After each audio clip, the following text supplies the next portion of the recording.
It's quite weird, huh? Oh, okay. Now it's working again. Okay. That was weird. Well, we're going to have a very, well, I'm not going to over advertise. Maybe it'll be a very boring quote night, but I think it won't be. So we're going to have quote night. And I think we're going to have our other co-host join us shortly. And we are going to share quotes.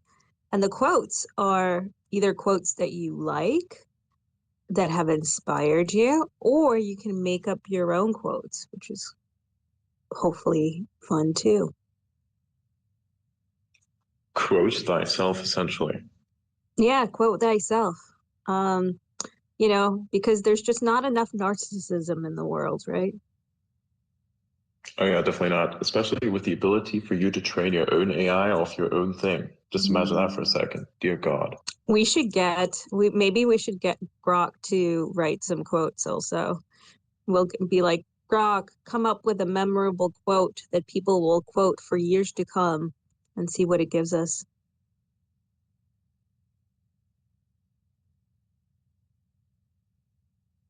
And I see one of my favorite people in this space right now, but as a listener. Hi, I'm here. Hi. See, this is why I won't name who it is, and then everyone's just gonna think it's them. It's perfect. Do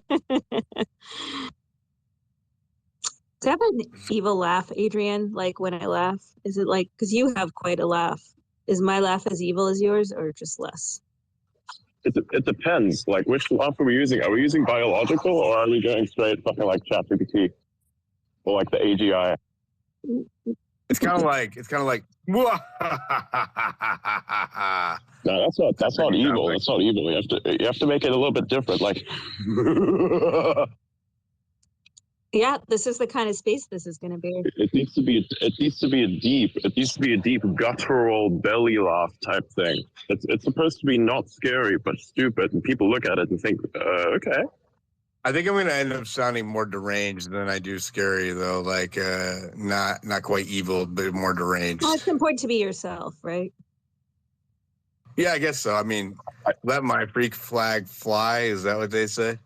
That is what we say. Oh, that's a quote. I didn't even mean to do it. Oh my God. Great job. We're already it's just intuitive, it's subconscious, and the quotes are just coming. I love it. Okay, let's see if I can do an evil laugh. I mean, my normal laugh.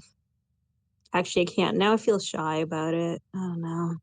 Come on.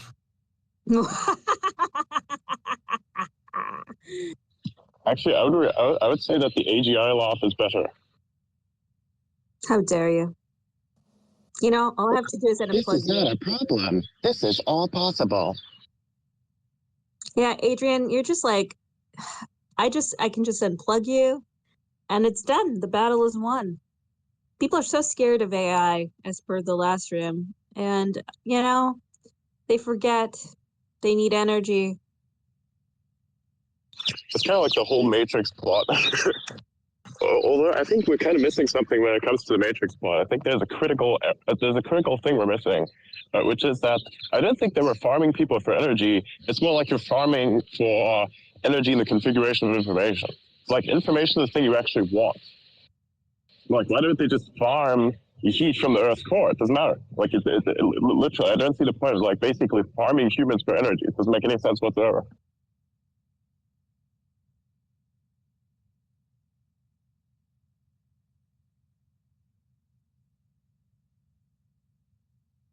There's one. A turtle doesn't move without first sticking its neck out. Tell us more about what that quote means for you. Oh man, that takes me back to my early days. It actually makes me think of another quote on top of it, which is, progress is made step by step, not by leaps and bounds. And then on top of that, there was one by Ben Franklin. I don't remember who said those first two. That was, how did it go? Tell me and I forget. Teach me and I may remember. Involve me and I learn.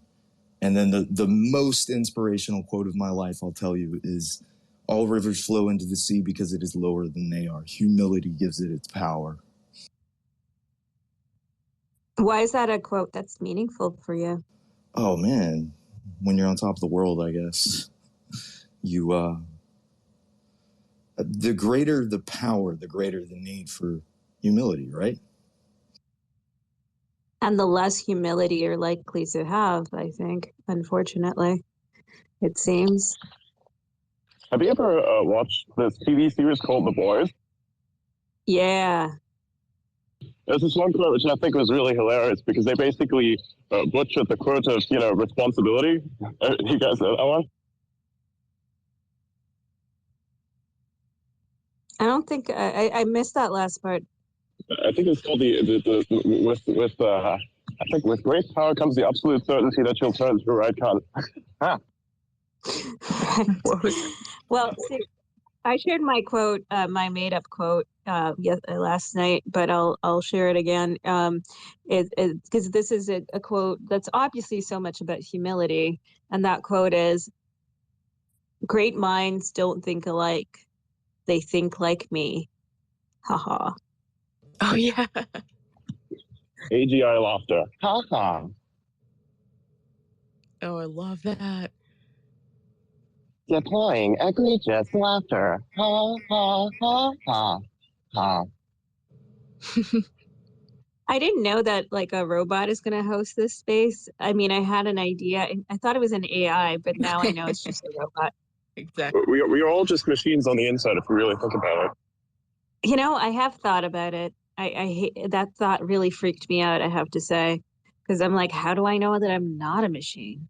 Oh my God. I don't think it's a bad thing. I don't think being a machine is necessarily a bad thing. If you really think about what we are, it's like we're just a meat computer and we have a whole bunch of systems that run us. It's basically the same thing as a machine. You repair yourself in a similar fashion as well. So I don't really see the problem. I feel like I can Like it prove doesn't that take we're anything not. away from it. I can prove that we're not entirely machines, because a machine has to have some database in order to come up with something, but humans have actually created something from nothing. Do they really, though? Do they? Yes, No, they at don't. some point. Wait, no, at some point they did. I mean, you can argue that, Symmetry engines.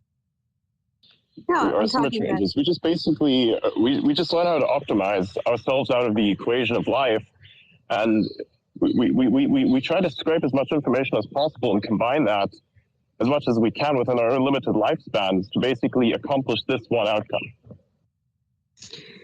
All right, let's go to, I'm just kind of curious because Marjorie has her or his hand up. Oh, she has a quote. I actually have it. Hang on, let me get to the DM.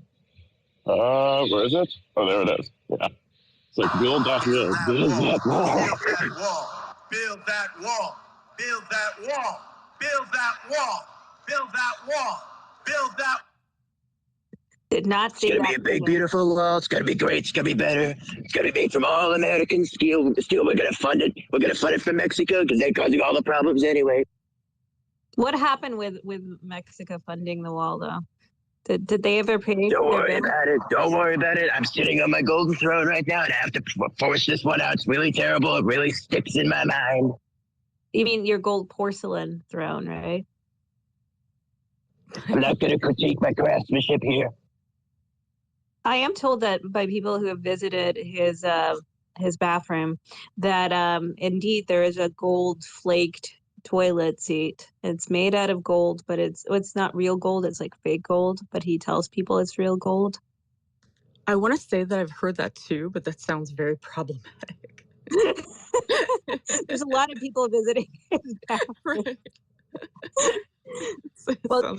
Sounds really bad. Jackie had her hand up, so she probably has a quote, and then we'll go to Olaf. Okay. Jackie. Yeah, I do have a quote. Sort of lived my life by this one. Jim Whittaker, first American to summit Everest.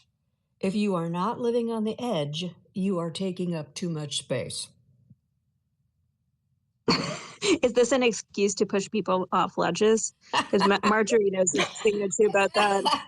Yeah, no, it's an excuse to push yourself to do things that make you uncomfortable so that you become comfortable being uncomfortable and thereby growing and pushing yourself. And I think it's all about the entrepreneurial spirit in my world. So that's just Seek me. discomfort, essentially. Yeah, seek discomfort in order to grow. That's what this means to me. I mean, how else are you going to find abstraction? Come on.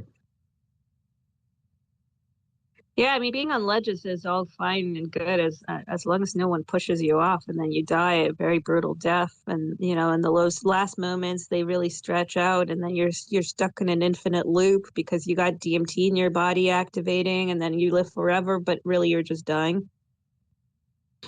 Yeah, it's like an interesting theory as well. Yeah, we could be living a loop of a loop. It's like a simulation within a simulation, but it's all in our heads. It's relived experiences over and over again ad infinitum. Wow. Like it's the last Don't think 7 about it. minutes, but it's like playing over like existentially, because there's supposed to be like a period, like post life for 7 minutes that your brain remains conscious. God damn. Well, I've dark. never been able to. It is. I'm sorry. It was a little morbid, but that's how my mind works. But I have to say, like, I have thought about, like, one reason I'm like terrified of taking something like DMT is like, because originally when I heard about it, I read or heard that it was about, it's a 15-minute experience, but it's 15 minutes in this world, but it can be completely infinite in the DMT world, and that's like mind-blowing, terrifying, mind-blowing. But also when we go to sleep, in some ways, it's very similar. It's just less vivid. But when you're in it's a simulation within a simulation of another simulation, Morty. Oh, jeez, Rick. I love, by the way, Basil has this like his hand is like always in a snappy position. I originally thought his hand was up, and then I realized it's just like a snappy, like I'm telling you off, I know what I'm talking about kind of hand. I really like it. It's better than my what is it, like terror alarm flashing red thing, siren. Yeah, I should. You entering a space is basically breaking news. Yeah, anytime I'm in the space, it is breaking news, as it should be, because it's breaking news that I've joined your space. Ha!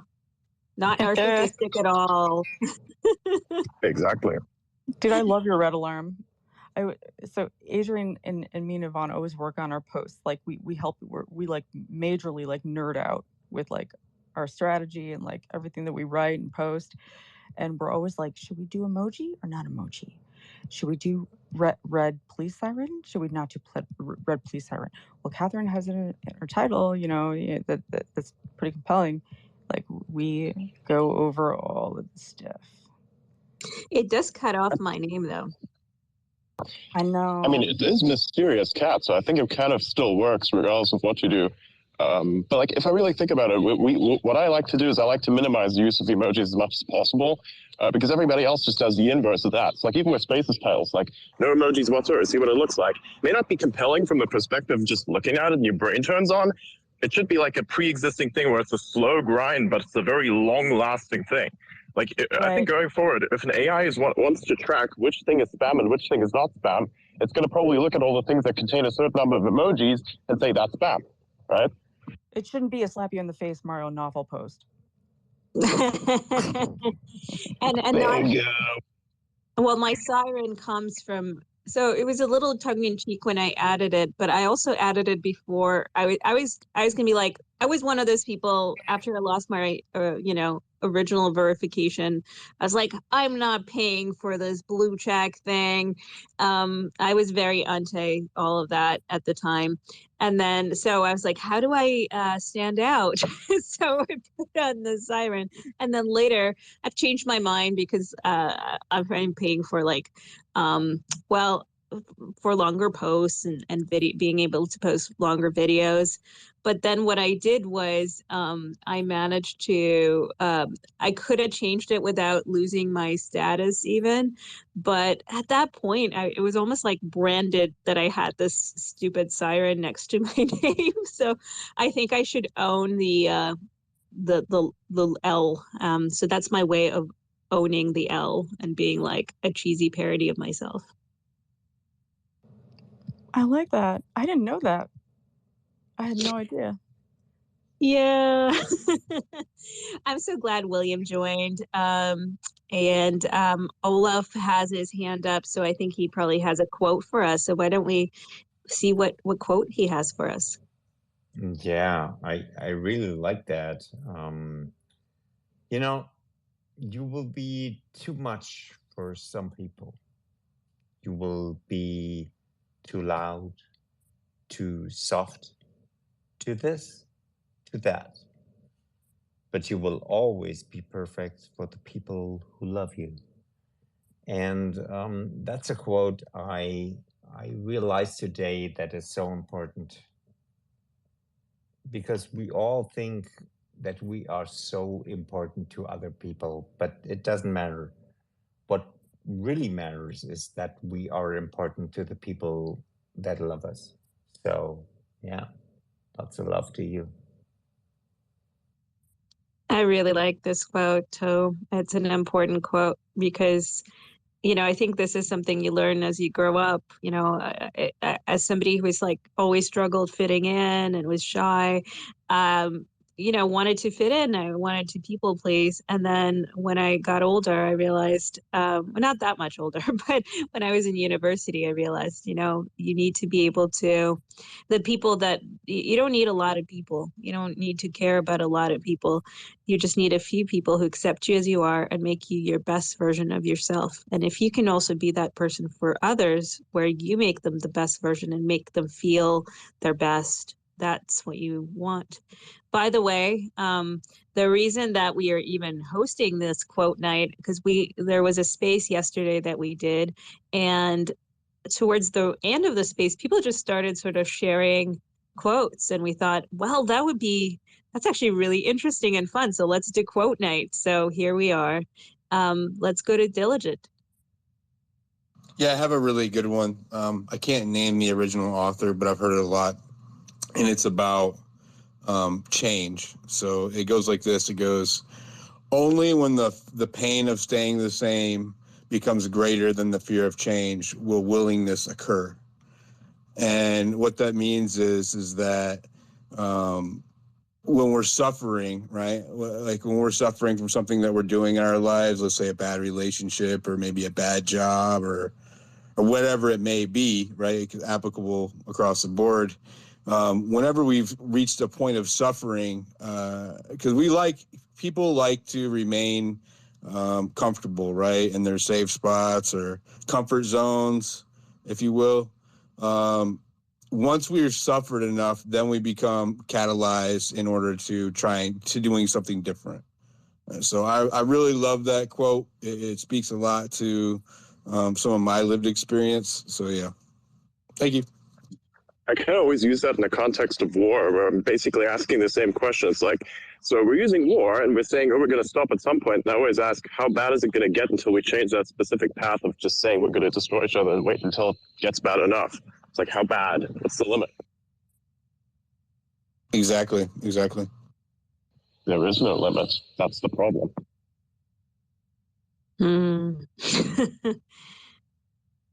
Wait, okay, I just did a laugh and that was not intentionally evil, but it came out evil anyways.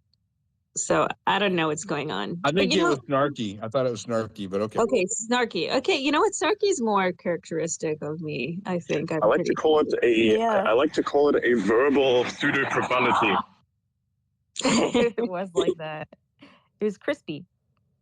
I've always loved the villains. The villains are the most interesting characters in every movie, in every TV show. Like, they're just the most interesting to play, and they're just the most fun. Their motivations are much more complex. Like, they have to go against practically every single challenge ever, while technically kind of like the main character has everything handed to him on a silver plate. And it's like, you see yourself in that because of the struggles that you faced or are still facing. Yeah, they're like the underdog. No, go ahead. Precisely. No, I just want to say, Yvonne, you don't have to raise your hand, girl. Oh, well, I was just being polite and respectful. I think James and Alex were before me, right? I know. Okay, I'll jump in because this is one that comes to my mind. I mean, I have several because I love quotes, but this could apply for everyone because it's one of my favorite. When you really truly understand this, it can completely change your life in ways you can't even imagine. I mean, it takes a little effort, but man, the rewards are phenomenal. And I speak from personal experience. And it's just a habit that a lot of people need to learn to develop, in my opinion. And it's from the great Napoleon Hill, who is one of my favorite writers of his book that he did on Think and Grow Rich. And this particular quote is, keep your mind fixed on what you want in life, not on what you don't want. And I absolutely love that because so often, so frequently, it is a habitual part of our human nature a lot of times to worry and get fearful and think of the things that we don't want.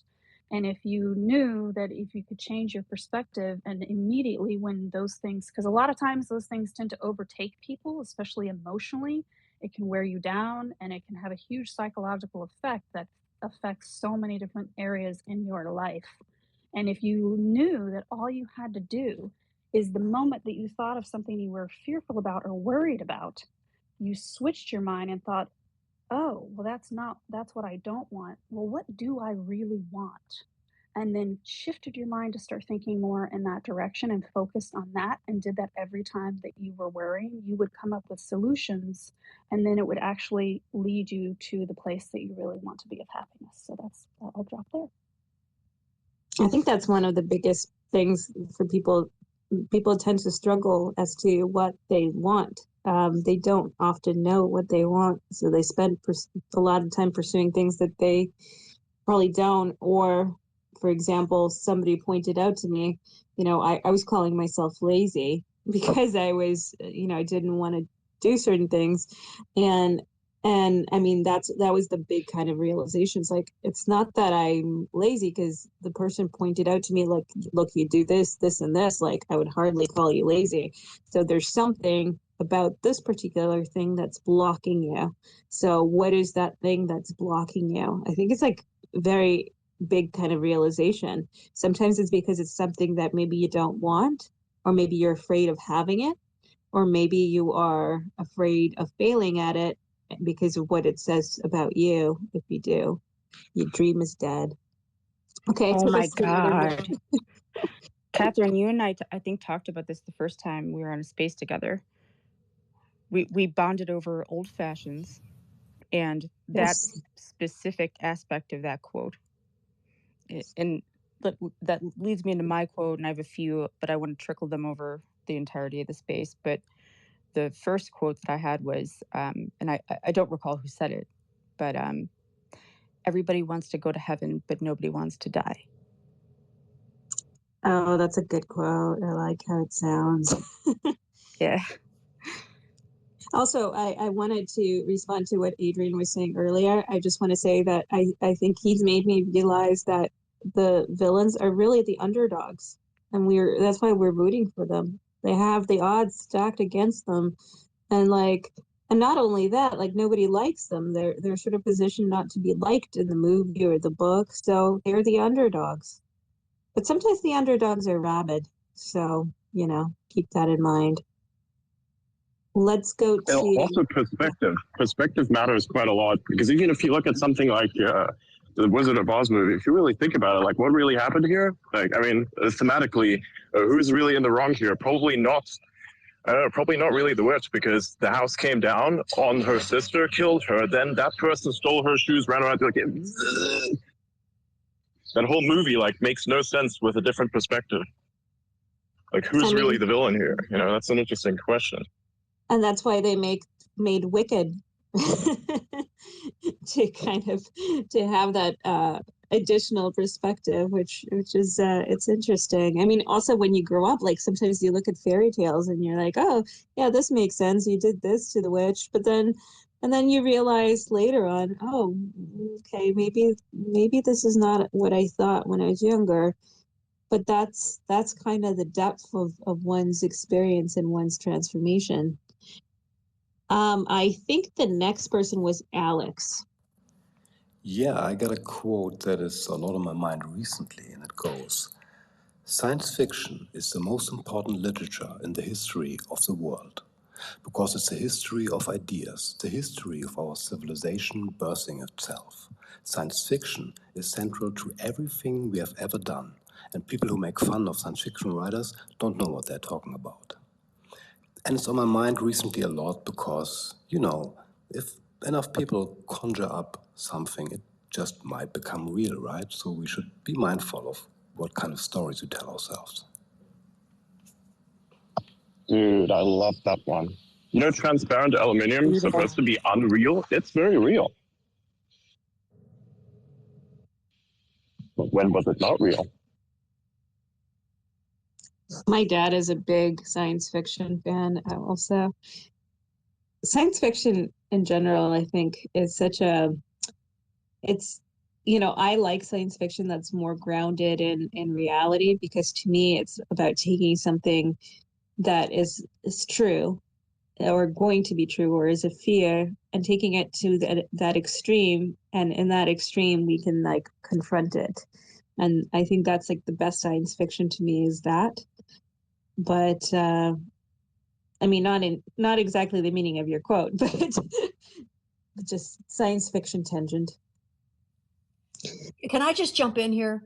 Science fiction apart, critical mass can be reached by people who are thinking the same thing all at once. And then suddenly, what was creeping along becomes real. All of a sudden, suddenly, as it was creeping along. Silence? Just saying that. Or don't I hear anybody? Oh, can you hear me, Alice? I can hear you. Yeah, so maybe it's a glitch. So if you want, you can drop and I can bring you back up. But Jackie was talking and I think you can't hear her. Okay, yeah, I couldn't hear before. I do that. Yeah. But yeah, well, I think with science fiction, we have so much about, well, I guess it's a code. Is if you repeat a lie long, enough times, it becomes true. I may have made that up, but I think there is maybe a quote like that. And this is, I think, very characteristic of the times we're living in particular, because things can be repeated, normally, in normal times, a person will say something, once, they'll tell their friend, and, maybe if they have a big platform, it'll reach more people. But now, even a tiny lie or a tiny account can be, retweeted, for example, and then the lie spreads. And so if the lie is repeated enough times, it becomes true. So it's much more the case today than ever before, I think. Yeah, we have a lot of doom and gloom in the world, right? Every science fiction story these days is like the end of the world, right? And that may be not that good, because I feel like there's a lot of reason to be hopeful. I hope so. Sometimes it's a little despairing, but I hope there is. I've seen the worst of humans recently, but I've also seen the best, and I'm really hoping that the best wins. And I've seen the best step up. That's the other thing. I think a lot of people are waking up and are seeing sort of the bad, and they are saying, no, we're not on our watch. And I think that's what I hope, anyways. Let's go to James. Hi guys, how are you? Thanks for having me. I have two quick ones. The first one being never say mean words out of anger. Your anger will pass, but your mean words can scar a person for life. So use kind words or be silent. And then the second one is be good to people. You will be remembered more for your kindness than any level of success you could possibly attain. I chose the first one and the second one because they kind of go together. With the amount of negativity right now in the world, not only the violence and stuff like that, but especially on with X, we're all here to succeed in some way. We have some goals you want to achieve, right? It's about just spread kindness and positivity throughout everywhere. Respect each other. just the simple stuff, but that stuff matters. So, because that stuff is the foundation of like relationships, and that's how they're built, is through love, kindness, respect. So that's why I chose those two quotes. Thank you. Thank you, James. Definitely important qualities and are often missing, especially in discourse. Go ahead. Was that me, Catherine? I don't know who it was. I just heard somebody on mic. No, wasn't sure if they wanted to respond. No, I glitched out, so I wasn't responding. I was going to give you my quote. Oh, okay. Well, let's go. Yeah, Paul, you were next. Okay, sorry. Yeah, it's those X glitches. They need to iron out those spaces glitches. Just while I was listening there, you were talking about lies, and so I'll give you a quick free quote before my proper one. But I think it was Winston Churchill who said, "A lie goes halfway around the world before the truth gets its pants on." So probably very apt for this particular platform some of the time. But but my actual quote, and coincidentally, it was something I tweeted out earlier today, and then I saw your space. So as it was kind of in the back of my mind, and this was by a lady called Maya Pliskova, who was a prima ballerina of the Bolshoi ballet, and she was said to embody Bolshoi. And she was somebody who challenged traditional standards of art and the establishment far beyond that. And she lived from 1925 to 2015. And this is her quote. It's, "I don't want to be a slave. I don't want people whom I don't know to decide my fate. I don't want a leash on my neck. I don't want a cage, even if it's a platinum one. I don't want to bow my head, and I won't do it. That's not what I was born for."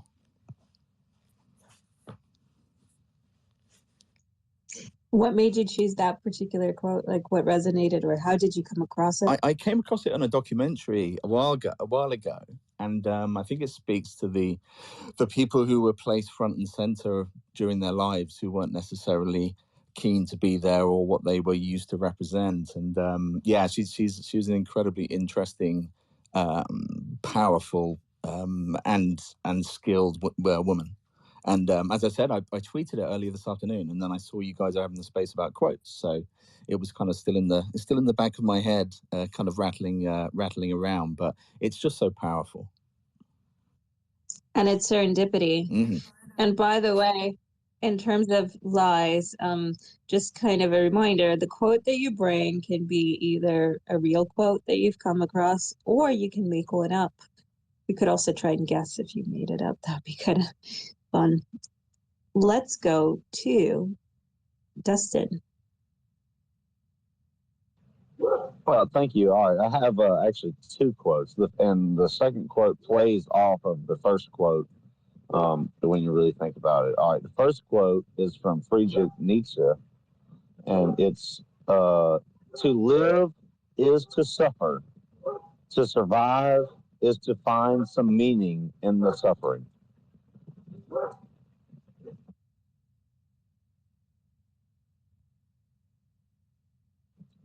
All right, so that's the first quote. The second quote is, "It does not matter how slowly you go, as long as you do not stop." And that's quoted as Confucius. And I thought those two went together well, because, to live is to suffer. As long as you live, you're going to suffer. Surviving is finding some meaning in the suffering. And I thought that was very, very meaningful. And it should be meaningful to a lot of people. Absolutely. And the other part of that, the other quote, which is Confucius, is like, "It doesn't matter if you're not making as much gains as you think you should. Maybe you're not walking through life on your trajectory as fast as you think you should be, but at least you're walking towards that goal." So I thought those went together very well, and were a very positive message to say together. Is it something that right now is applicable to your life? Is that something that's like on your mind in particular? Oh yes, for sure. I mean, my life is not all that great, and progress is slow. but I know that if I just keep going on, keep walking through the mud, I will eventually get to dry land, and it will make it all the better. So yes, I mean those are actually directly applicable to my life and how everything's going currently. I'm pretty sure this quote is not from my professor, but I had a professor who was also a friend of mine. He's sadly passed away, but he always said, "When in hell, keep going," and it's so simple. And I think he was quoting someone else. I just can't remember who, but it's such a simple thing, but it's true. First of all, what other choice do you have? Giving up or. And somehow you always make your way out. It's funny how it works. Something always changes. You can have the worst day of your life. Everything is just falling apart. Everything feels terrible. And then you see a little ray of light, a little bit of sun comes out, or maybe you hear a little piano music in the background and you see something beautiful, a beautiful flower. It could be very simple. But if something changes and it's different, and suddenly life has changed and has got meaning again, and you were out of that hell and into something new.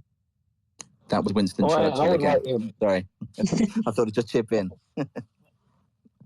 When you go through hell, right? I would just like to add before I shut up. I would just like to add the first quote is more meaningful than the second, as far as those, and I'll read it again. To live is to suffer, to survive is to find some meaning in suffering. That's more important than the other ones. Because I mean, even if all your ideas fall flat on their face, you still have to find meaning in life. Life itself is suffering, so you have got to find some meaning in moving on. Even if all your endeavors fail, find some way to move forward. Find some meaning in your, would be unmeaningful life, and it's a very, anybody that is up and coming and thinking that everything's so hard and think this, that, and the other. This reminds me, I was watching a video the other day and this woman was interviewed and she was just asked, how are you doing? She's like, wonderful. My life, I've never had a bad thing happen to me. Everything has just been wonderful and great. And as sort of the interview goes on, we discover that actually she's had some very difficult things, but she doesn't think about it that way. So, in the suffering, she's finding like the joy and the beauty, and so she considers herself incredibly lucky and fortunate. Very few people have that mindset, but I thought that was just such a beautiful example of that. The other thing I'm sort of reminded of, years and years and years ago, I had met the Dalai Lama, and he was doing one of the things that he was talking about is basically, somebody had asked him, you've gone through so much, it's just just terrible things happen to you, and you've lost your home, et cetera, et cetera. How could you be kind of positive about it? And he said, well, yes, all of that is true, but had this not happened to me, I wouldn't have made the friends that I did. I wouldn't have traveled to all these places. I wouldn't have had these experiences. And so in a way, what he was exemplifying and trying to teach us is, hey, like when something happens in your mind, you can go and think about, okay, so this bad thing happened. What could be the golden lining of that? So maybe it's that you met someone, or maybe that challenge changed you and shaped you more, and you've got more resilience now. Maybe it had to happen so it could lead to something else. And so I remember after that, I was kind of influenced by it, and I started thinking that way. And it was just very logical and mechanical at the time. Like I had to sort of force myself to look at every situation that way. And then after a time, it becomes sort of innate. And then you stop doing it and you lose it again.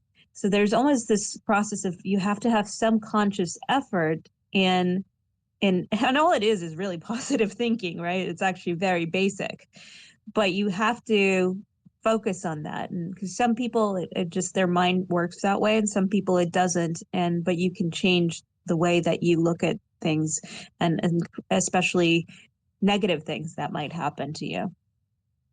And with that, I'll go to Mikey. Hi, yeah, happy Mike Tyson Day, as I call it, Boxing Day to all. I like my quotes, so I like my thought-provoking, hard-hitting quotes. So one's about time and karma.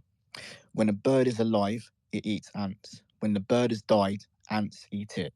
One tree can be made into 1,000,000 matchsticks, but only one matchstick is needed to burn 1,000,000 trees. Circumstances can change at any time. Don't devalue or hurt anyone in this life.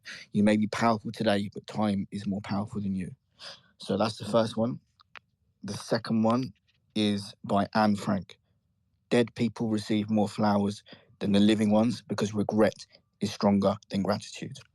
Both quite powerful. I like these, both of these. Hold on.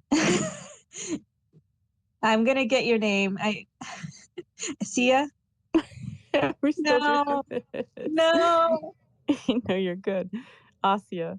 And I hate saying it like I have to correct somebody. Like, I hate that. I Oh, know, man. but it's, I was like, so I had it in my head. I was like, it's going to be like Asai, but Asia. And then I forgot the word Asai. I'm a berry. You're a berry. It's a very good superfruit, though. It's great for, it's an antioxidant. That's what I've heard. Half the time I go to Starbucks, and I try not to, they totally do a different thing. They call me Asia.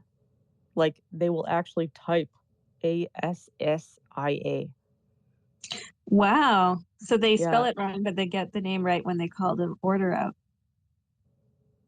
No, they do both wrong. So instead of saying Asia, they'll say Asia. Oh. Yeah, it's bad. Asia, So, I want to throw you some love and say, if it makes you feel any better, I have no problem correcting people with the correct pronunciation of your name, because I am always terrible at people's names. That's why I ask them how to say it. But in addition to that, you just made me think of literally when I go to like a Starbucks or something like that and they're making me a coffee, not only will I say my name, but I will literally spell it out for them, because it drives me crazy when they don't spell the name properly. Oh, yeah. So you don't feel bad about correcting that. Sometimes people like that. I'm just saying. Well, that's how we learn. But and I know, like, Asia is not a jerk about it, but I actually had somebody who tried to destroy my life over me not pronouncing their name correctly. True story.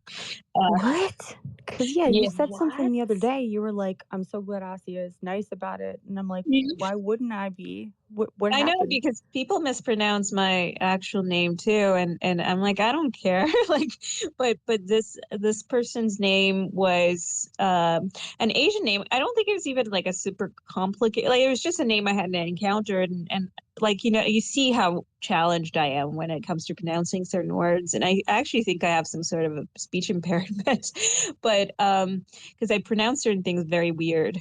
But I do too. Okay, so I make up words all the time. Oh, wow. Well, that's kind of Adrian, William, Yvonne. Instead of saying that was a crazy space, I'll say that was banana pants. Oh, I just make up word stuff. That's good. There's no rule that you can't. But I was this woman. She started this campaign against me, and she invented all these stories. But then when it was traced down as to the origins of her, why she did this, it was because I mispronounced her name. She saw that as a microaggression. Oh, God. Yeah. And I'm like, listen, I mispronounce people's names, well, all the time, including people of the same exact background as me. So, like, it's just this weird insecurity. And maybe it was because, like, at the time I'd come into this group of people and she saw that as a threat, or she didn't like it, which makes no sense. She's way more connected to them than I ever was. So it was just odd, but it was very sad to see how somebody can just be that upset over that. And then instead of just saying, hey, I didn't like that you didn't say my name right. And right. I'm sorry. I didn't mean to, it's me. It's not because of you. But instead of that, it's kind of concocting these crazy stories, and then people actually believed this individual, and it was not everyone, but yeah, it was just such a crazy thing. I never would have thought that would even happen. How long ago was that? It was a This while ago, was probably, right? Yeah, this was actually on Clubhouse. So back when that was a thing, or when I was on there. So it was the frustrating thing. It was a community of writers. So it wasn't even, so it was people who would have been in kind of professional networks. So that was also, not a great thing to happen. Damn. See, this is what I want to say to everybody. Like, look at how you're like cycling through it. Like, look what you're going through, that like you're dealing with. I would never want to put somebody through that. And people can just make up things. Like, this is the sad part. Like, people can literally make things up. And in this case, it wasn't what she made up about me. I don't want to like go into it, but it wasn't it was something that was provably false, like in every way. There's no, there's just zero basis in it. It wasn't even a grain of truth that went anywhere. So, and yet you can just say it about a person, and then the person ends up facing the consequences of what that accusation was. And in my case, in that particular, there's zero fault whatsoever, and yet there was this like ostracization that happened.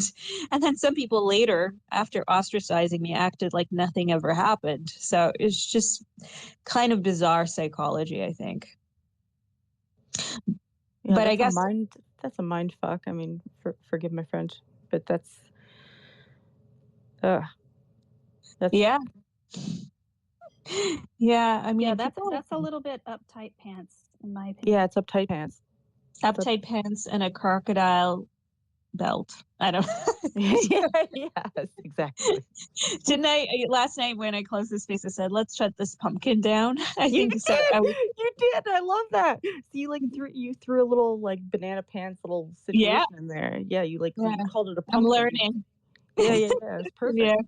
Yeah, it's great. It's great. Well, I think we've got more quotes. I have a backup quote if we run out. But I was going to ask you if you had a quote, because you said you had some quotes you wanted to scatter around. So, what was the next one I wanted to say?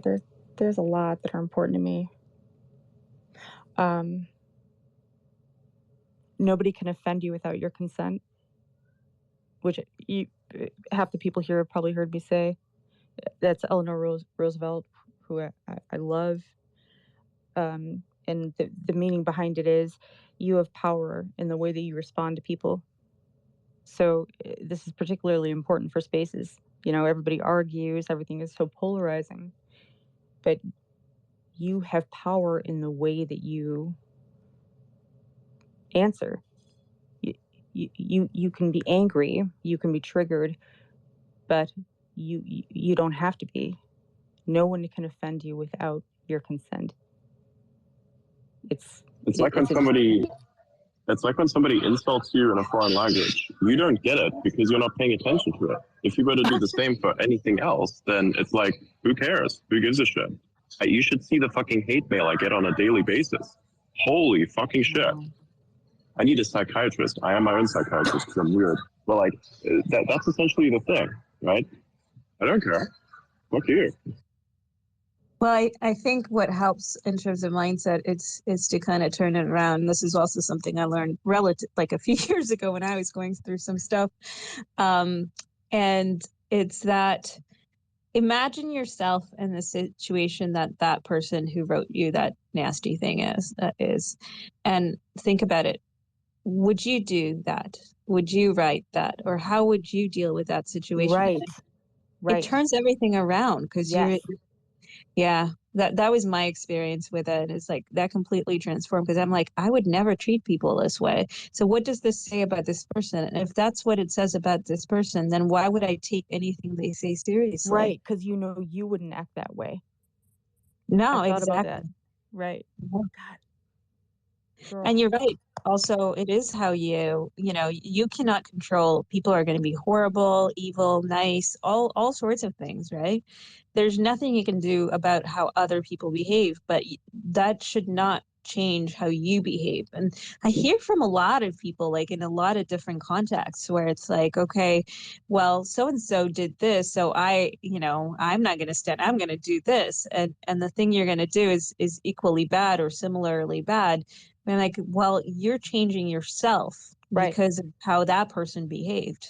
Right, exactly. You don't have to do that. And there's another quote, and I feel bad. I'm sorry, I'm overstepping my time. Like, we have hands, but I don't know how you guys feel about Michelle Obama, but I respect her when she said, when they go low, you go high. You always fare better when you go high. So it's simple, but true. Yeah. Let's go to Liz, our newcomer to the stage, and see what she's got for us, either real welcome, or Liz. Hi. Hi. Hey. Hey, I have some quotes. Let me pull them up. Okay, some of the names, I'm not sure if I can actually pronounce them, but this one says, live as if you were to die tomorrow and learn as if you were to live forever. And it's Mahatma Gandhi. And then that one I've had for a long time. I like that one. And then I've got, well, I posted 4 in the chat, so I wasn't going to read the ones that I posted. I was just going to read different ones so that we would get a variety of like everything. But this one's by Martin Luther King, and it's, to go against conscience is neither right nor safe. Here I stand, I can do no other. And then, let's see. I posted one by Albert Einstein in the chat. Okay, I'm going to say it. It says, the gift of fantasy has meant more to me than any talent or abstract positive thinking. And that one was from Albert Einstein.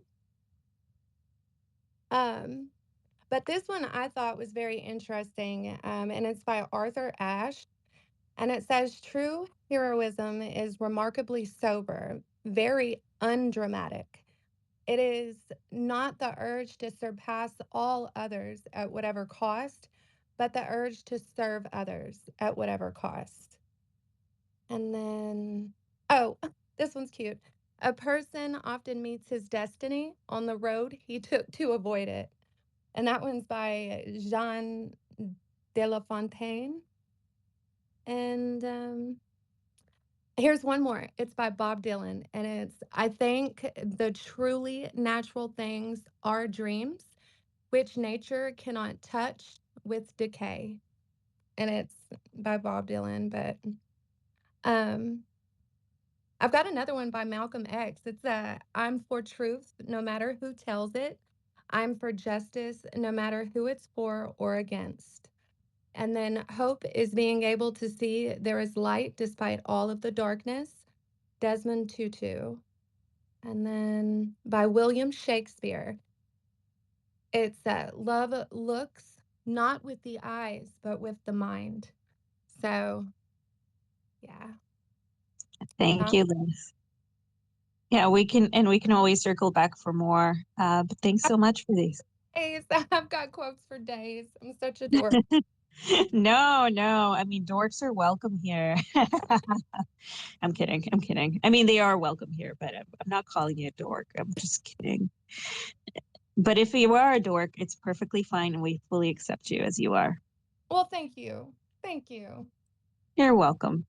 Let's go to, and I was worried, by the way, when you said Albert Einstein, because I have a quote from him. But I'll go to the hands first. Let's go to, oh, go ahead. Sorry, Liz. I said excellent. Thank you. Thank you, guys. Thanks, Liz. All right. Let's go to Mikey. Do you know what? I was just laughing for a minute because when you said we accept you, I was thinking of the movie. Some people might have heard of it, some people might not have done. There was a really, really old movie called Freaks. It's a really great film. Anyway, a couple of quotes for now. So I noticed that people brought up William Shakespeare, not Shakespeare, Winston Churchill, I will throw in another one. I think it's very relevant to today's day and age. An appeaser is one who feeds a crocodile hoping it will eat him last. I think that's very powerful, especially with the current climate of today's politics and things that are going on. The second one I will leave with you for now, and I do like my quotes as well, is one by Douglas Murray. Societies in which even your deepest beliefs and feelings can be questioned and trodden upon are the only societies worth living in. So this is basically looking at democracy compared to other parts of the world, because we're battling these ideologies with today. Anyway, thank you. I like these. William, I very nice to see you. I think you're on a desktop, so I saw your hand, so would love to see if you have something. Thank you. It's going to be noisy here in a few minutes, so I thought I would get to speak to you all. Wish you all a happy holiday. And my favorite people of all time are Mae West and Mark Twain. And tonight, I just want to read a couple from Mark Twain. He said, "Always obey your parents when they are present." And he also said, "Man is the only animal that blushes or needs to." So that'll do mine for this evening. William, that was beautiful. Did you say man is the only animal that blushes or needs to? That's beautiful. My parents would love the other quote for obvious reasons. Well, he was our greatest humorist as far as I know. And Mae West would read lines that were just hilarious to me. She and William would read them. And, so anyhow, I could read Mark Twain all night long and never run out of quotes. I know. Because he is. William, He's I so love right. that you quoted Mae West. She was one of my favorite characters I ever played. I played her in a play back in New York when I got introduced to her, and it was based on an original Sam Shepard play and ended up developing into another play. And I actually got to ask him about creating her as a character in that particular short play that he had. It was pretty epic. But she was freaking amazing, you guys.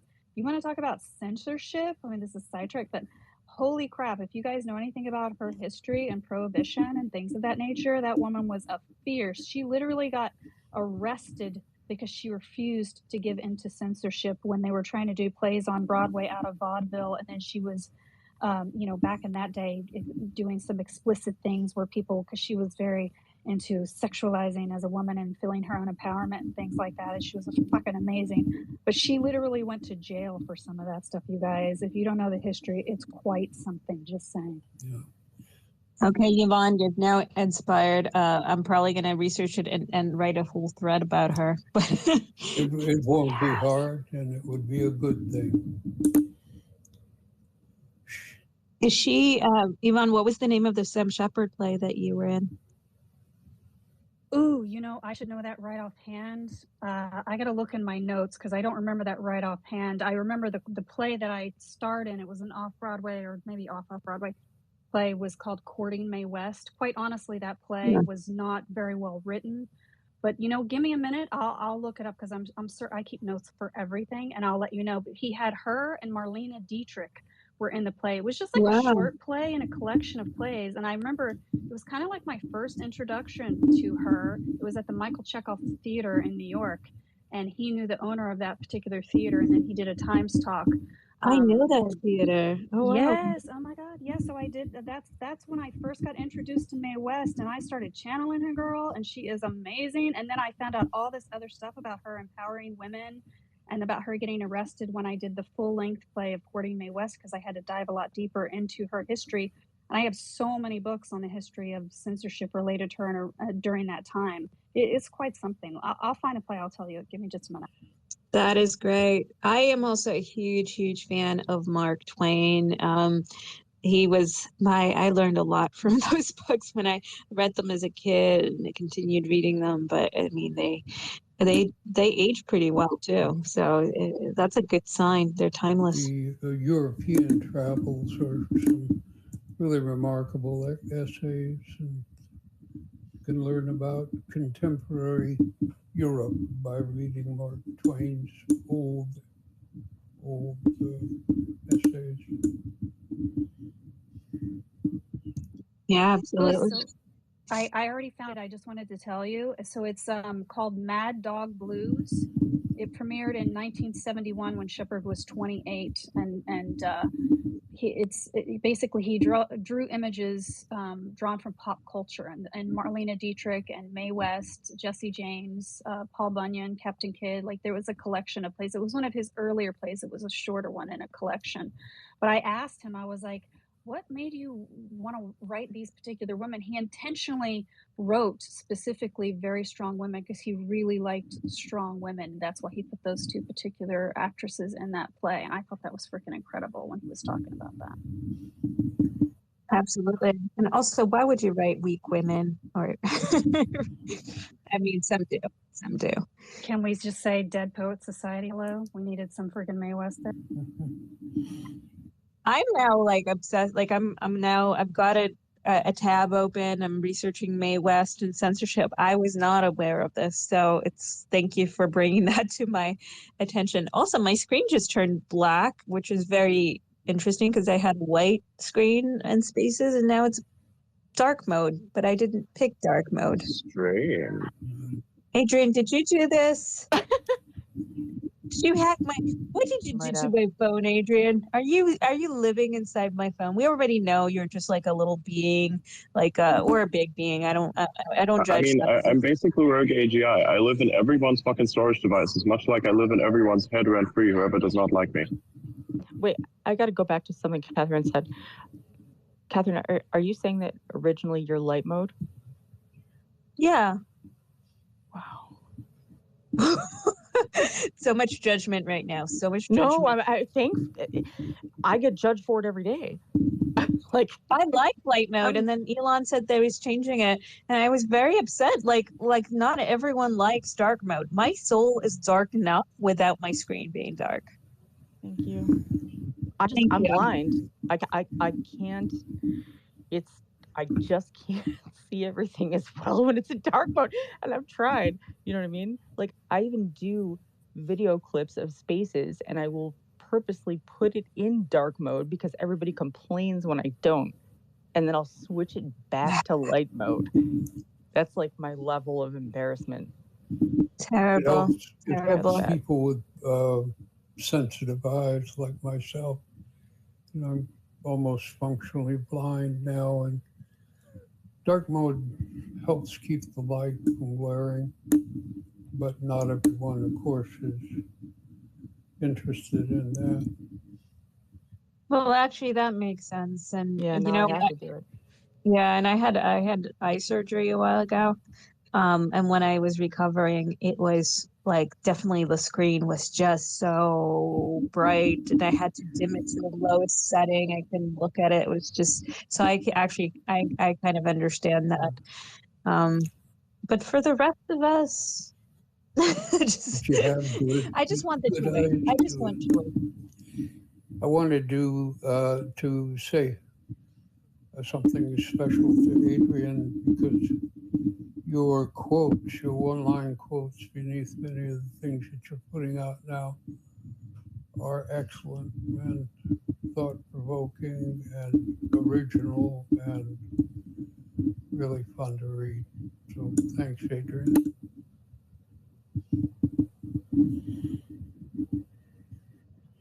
I wanted to share before since we were talking about theater, I thought I'd share a quote, which is from my, so I used to study at the studios at Carnegie Hall, in New York, and my teacher was this amazing man, a Marine. He fought in Korea. He was Robert X. Monica, and he just told the most amazing stories. And he had all these plays around on his bookshelves, and a American flag, and so on. And the paint from the ceiling would be falling down as we read. But this quote that he had on his wall was, "Great spirits have always encountered violent opposition from mediocre minds," by Albert Einstein. And that quote just always kind of stuck with me, because I think it reflects a lot of the things that especially people who think a little differently or look at the world differently, that are a bit unusual. Often in our society, they do get sort of shut down, made fun of, suppressed. And that is the violent opposition, I think, that he was talking about, because those people do not have the same imagination or the same openness, and so they shut down other people. So that was like a beautiful quote that I really like.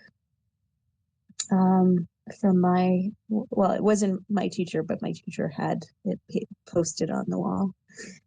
Let us go to, was it Alan? Oh, sorry.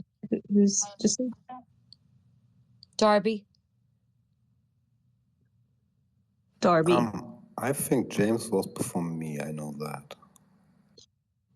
Thank you. So let's go to, who are we going to? Oh my gosh. Sorry. I have lost track a little bit of the order. Is Darby showing up for you as I think so. I'm here. Yeah, can you hear us, Darby? I can hear you. Welcome. Thank you for the space. I really like this, and I've been collecting quotes since I was younger. I used to write them in calligraphy, and then when I went to college, I posted them all above the wall so everybody could read them, just to stay inspired and to keep positive affirmations. One of my favorite quotes is, "Respect begins from within, and only then can be gifted forward." I like that because it really tells you a lot about someone. And that's my quote, actually. I made that. But and then, "Honesty without compassion is brutality."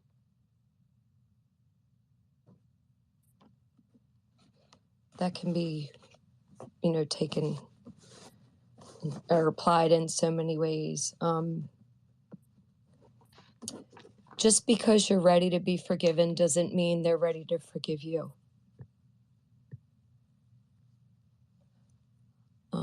That one, believe it or not, I saw on the sitcom Mom. I thought that was pretty wild. Can you guys hear me? Yeah. Oh, Yeah. okay. Sorry. I just got We're hanging on your words.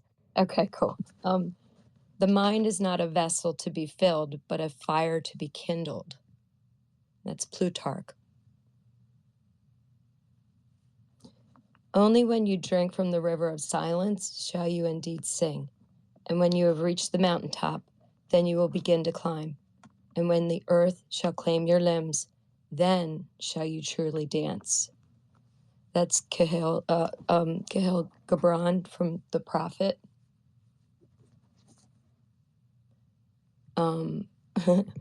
Showers are the opiate of the fragrant. How'd you like that one? That's my favorite. Yeah, I got that from Third Rock from the Sun. I thought that was pretty good. Okay. That's so good. Okay, let's see. Katherine, Adrian, Yvonne, you guys want to do a reset for a minute? Certainly. Who wants to take that on?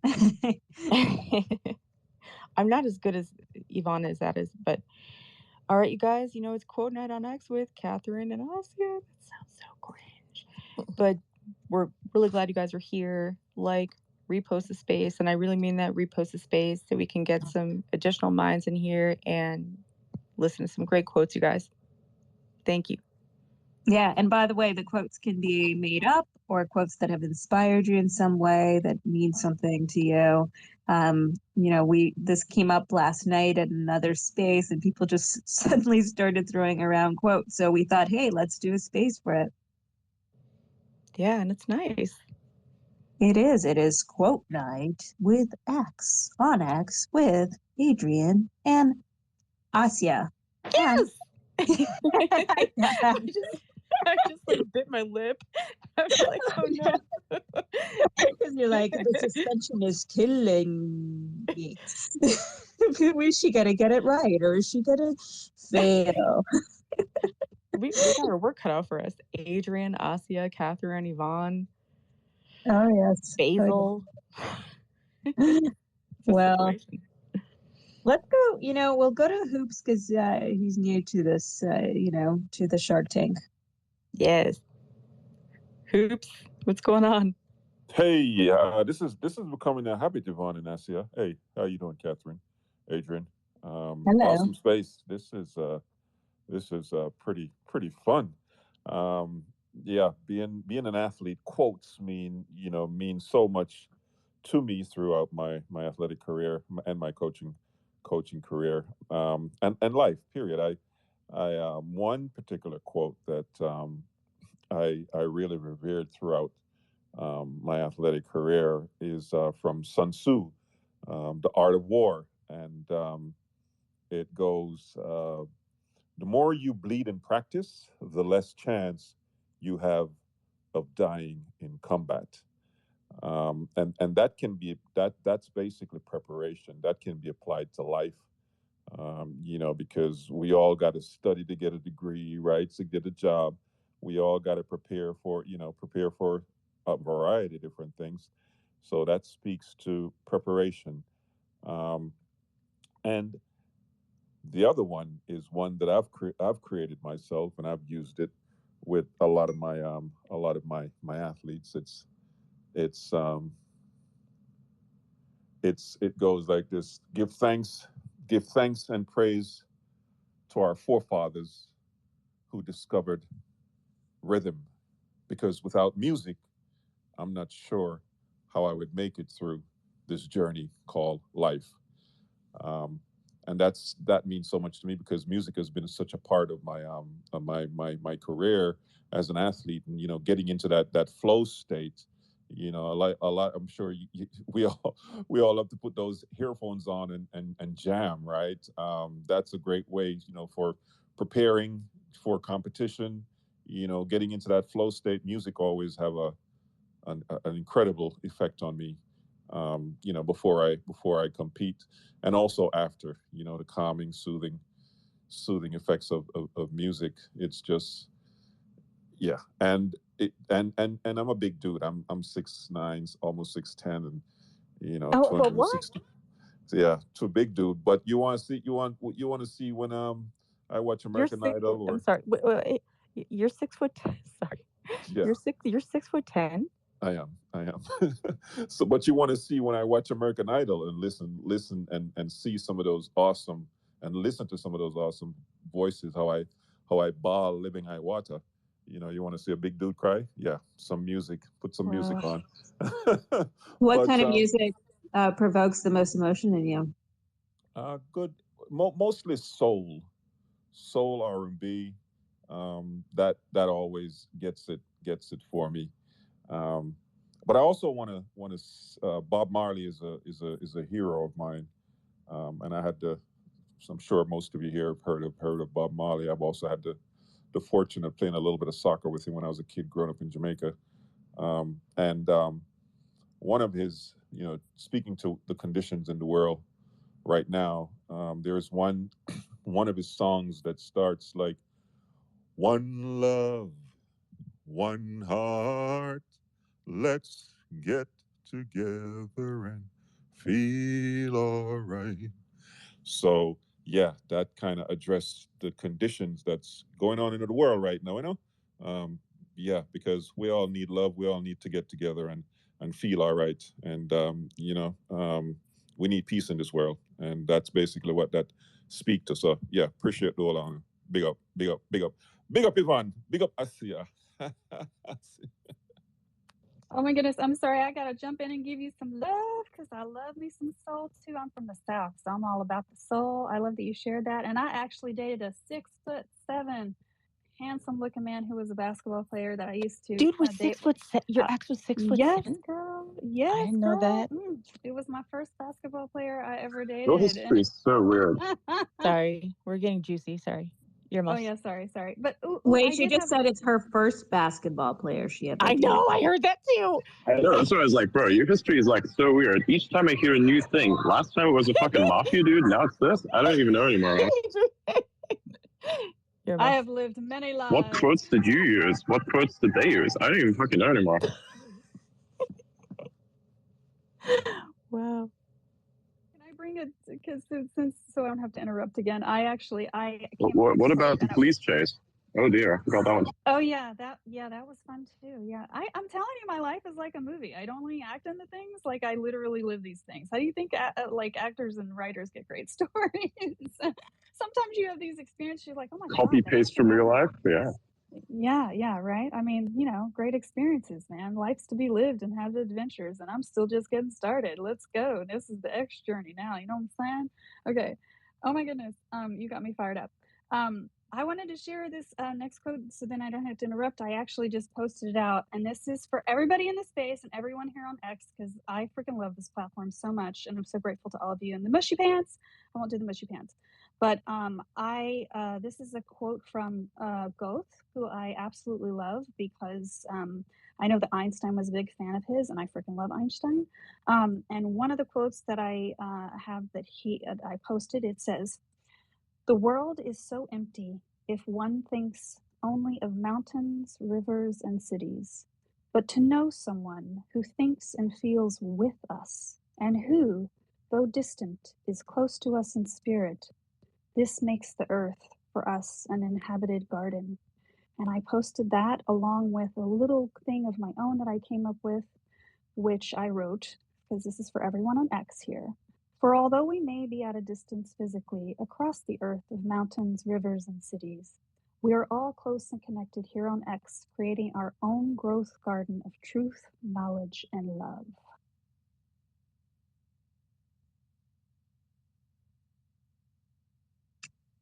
I like it.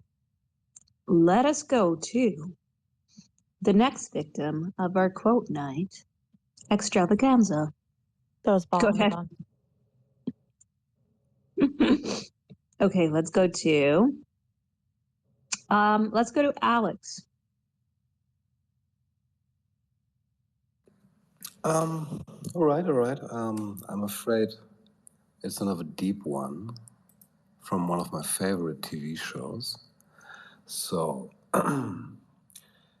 they paint the world full of shadows and then tell their children to stay close to the light, their reason, their judgments. Because in the darkness, there be dragons. But it isn't true. We can prove that it isn't true. In the dark, there's discovery, there's possibility, there's freedom in the dark when someone has illuminated it. Wow. Which TV show are you going to tell us? Yeah, that's like an underrated TV show. I feel like it's Black Sails. It's like about piracy, the golden age of piracy. But it's really like all good dramas about the human condition, and it's a really deep show. One of my favorite shows of all time, Black Sails. Yeah, I love that series, man. Appreciate you mentioning that. I enjoyed that series. Because it dealt with the Caribbean, and Jamaica was a part of that whole. Yeah, good show, man. Good show, Alex. Good job. I haven't actually heard of this show before, so I'm actually quite wow. That's a new one for me. I'll have to check it out. Yeah, it's a series. 2 or 3 seasons, I think. Wow. Okay. I'm surprised. I usually hear of. Also really expensive, like high production value, great writing, great actors. I think to me, is one of my favorites of all time. It's like on the Stars network, and I think Stars always has a problem with promoting their shows a little bit. They have good ones, but nobody has thought about them. But it's good. Yeah, that's very true. I think was the Americans on Stars also by any chance, or no? It was is it TNT? I forget, but never mind. But there's the a couple. American Stars. Yep. It is Stars. Okay, so yeah, that's interesting because the Americans is like probably one of my favorite shows of all time. And that show, I mean, it did well, I think, ultimately, but it's like not something anybody was probably ever expecting to come out of Stars. And this sounds like it's also a bit unique for them. Let us go to Paul X. Thank you, guys. I had to jump back up because I had a quote, but also, Hoops, we are 4 degrees separated from each other. Following your story about Bob Marley, because my family member also played football with Bob Marley when he was doing rehearsals over in London. So yeah, thanks for the connection. It's lovely to find people that you're connected with. And Bob Marley was he was a really good footballer. So alongside all of the other amazing things he did, football was one of his things. But because I'm in the UK, so we're later, so I'm going to pop off after this, but it's about this quote's about spending time with smart people, and it's there's more intelligence outside of your head than inside, and having smart friends accelerates your intelligence development. And for me, looking forward to getting back to work, which is weird, and being around my team again, that's something that sticks with me. And I'll give you a silly one because I'm going to go after this, but I don't know how many people would have heard of a gentleman called Spike Milligan, who was a British comedian. He did a lot of things in the kind of 60s, 70s, and his letters and his books and his stories are something that people should check out. But this was a quote by Spike, and the quote is, "I told you I was ill," and that was written on his gravestone after he'd gone, so he couldn't help but leave a little joke after his passing. So yeah, he was an amazing man, and just so surreal and funny.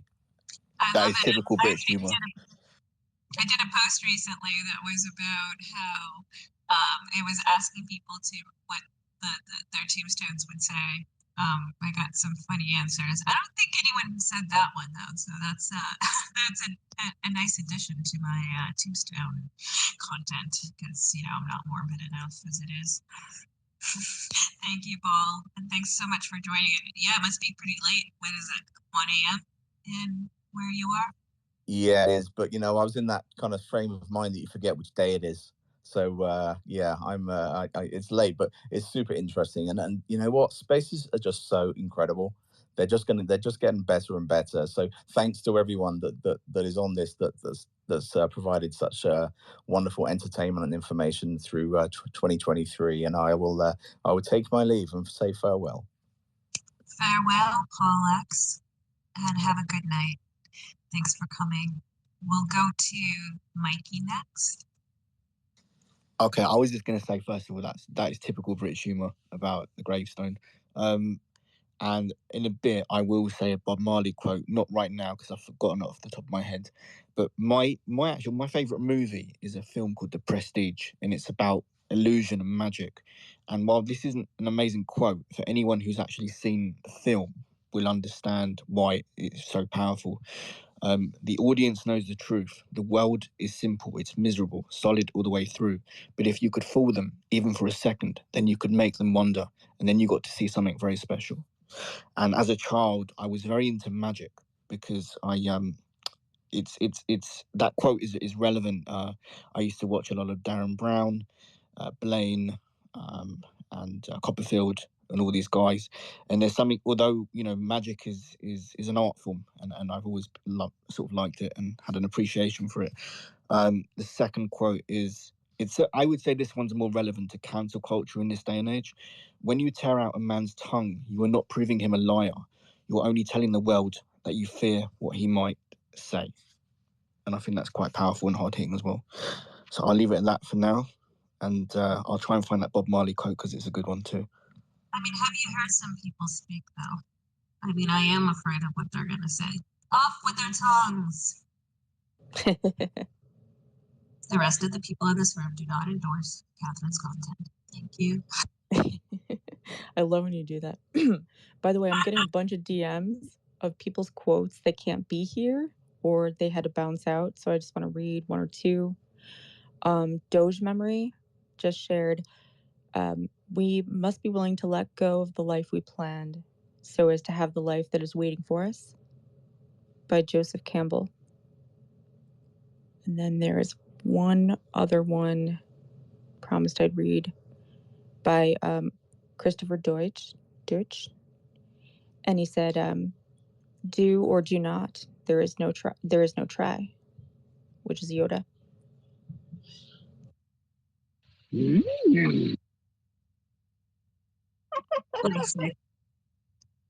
I think it's time for Adrian to do a Yoda. Yes. Adrian, Time it is. Adrian. A second. Okay.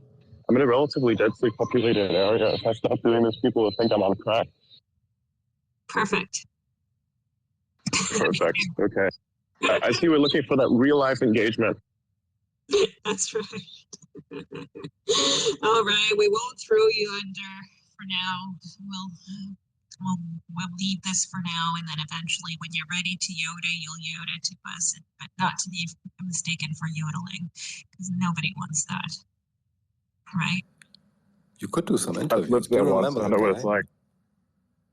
Could ask some random people if they're afraid of AI, something like that. Oh yeah, As an you interview. wanted to men on the street interviews, ask people for their favorite quotes, or whether they're afraid of AI, or whether they're afraid of strangers approaching them with phones and recording them into spaces. Any of these questions, really. No? Okay, fine. Then in that case, we'll go to James. Hello guys. Hello again. Before I send my quotes, Hoops, I gotta tell you, like I wish I was like 6'5", 6'6", because I recently went to like a basketball game, NBA game, sitting in row 1, 50 feet away from the bench. This guy was like 7'2". I'm like, what? So 6'10". Wow. I wish I was that tall, but some of the I'll quotes put I a have. picture. I'll put a picture in the chat for you guys. Now, remember, yes, I'm 6'10". So when you guys see this picture, yeah, I think it will be quite a treat. I'm gonna put it in now. I love it. I want to see. I want to see what it's like, and I want to trade places for a day and be like, see what things looked like from above. Very godlike in a way when you're that height. Yeah, it's so amazing to see it because, like, on TV they don't look that tall, but like when you actually go in person, they're like a skyscraper. But getting to the quotes, I have a couple. The first one is speak less, listen more, react less, observe more. It's a very simple quote, but I think it's very useful, especially if you have like disagreements, to listen to the other person before speaking, rather than just going off on the person. The next one, this one I'm about to post actually. Before you spread gossip about someone's life or failures, remember there are chapters of your life you don't want read out loud either. So that was another one that stood out to me. And then this one from Tom Brady. If you don't believe in yourself, why is everyone else going to believe in you? So I kind of picked those 3 quotes. I like the first quote should be adopted by 80% of all people who dare to speak on spaces with their weird shit. And I actually like 2 because it's basically similar to, you shouldn't cast the first stone. Yeah. And I was gonna add, I think Catherine mentioned about the Starbucks story with like the person, saying really bad things. That was a perfect example of a quote I read earlier, which was words can scar a person for life, right? Like, it might not be their fault, but using words, someone can spread a rumor or a gossip, and they can flip the narrative around to make it look like it's your fault. So I just wanted to put that out there as well. Amazing space, by the way, guys. And Thank shout you. out all of you. You are all amazing people. This is one I made up myself. Each and every one of you in this space, you are unique in your own way, and you are special. And I'll support every single one of you because it's like a family, basically. So shout out to you all, and thank you for having me. Thank you. On a quick note, holy shit, Warren just caught wind of the story with the so basically Daily Mail released an article which is really weird. It's like a non-story really, based off of something that was released in 2021 and had nothing to do with an Optimus robot, but used that in a thumbnail and just made a whole bunch of bullshit out of nothing. To a certain extent, where it's like they really spun the story a certain way. Like, for instance, there was an engineer got injured by one of the automated machines, but he did that not observing certain safety protocols. And on top of that, the injury was so minor that he basically continued working on the same day. There's like literally nothing that really occurred. There's a little bit of bleeding. It's like as if I were to fall on the ground and then just say, "Oh my God, I'm broken! I can't get up." It's like the same bullshit, right? Doesn't really matter. So Warren got hold of this. He's like, let's talk about the risks of humans in the workplace. No robot has ever killed a supervisor because the supervisor slept with his girlfriend. This guy's crazy. It's like heightened concerns over the risks of automated robots in the workplace. Jesus Christ, man. I couldn't wait until he got wind of it. It's so funny. Wow. Well, let's go to Liz.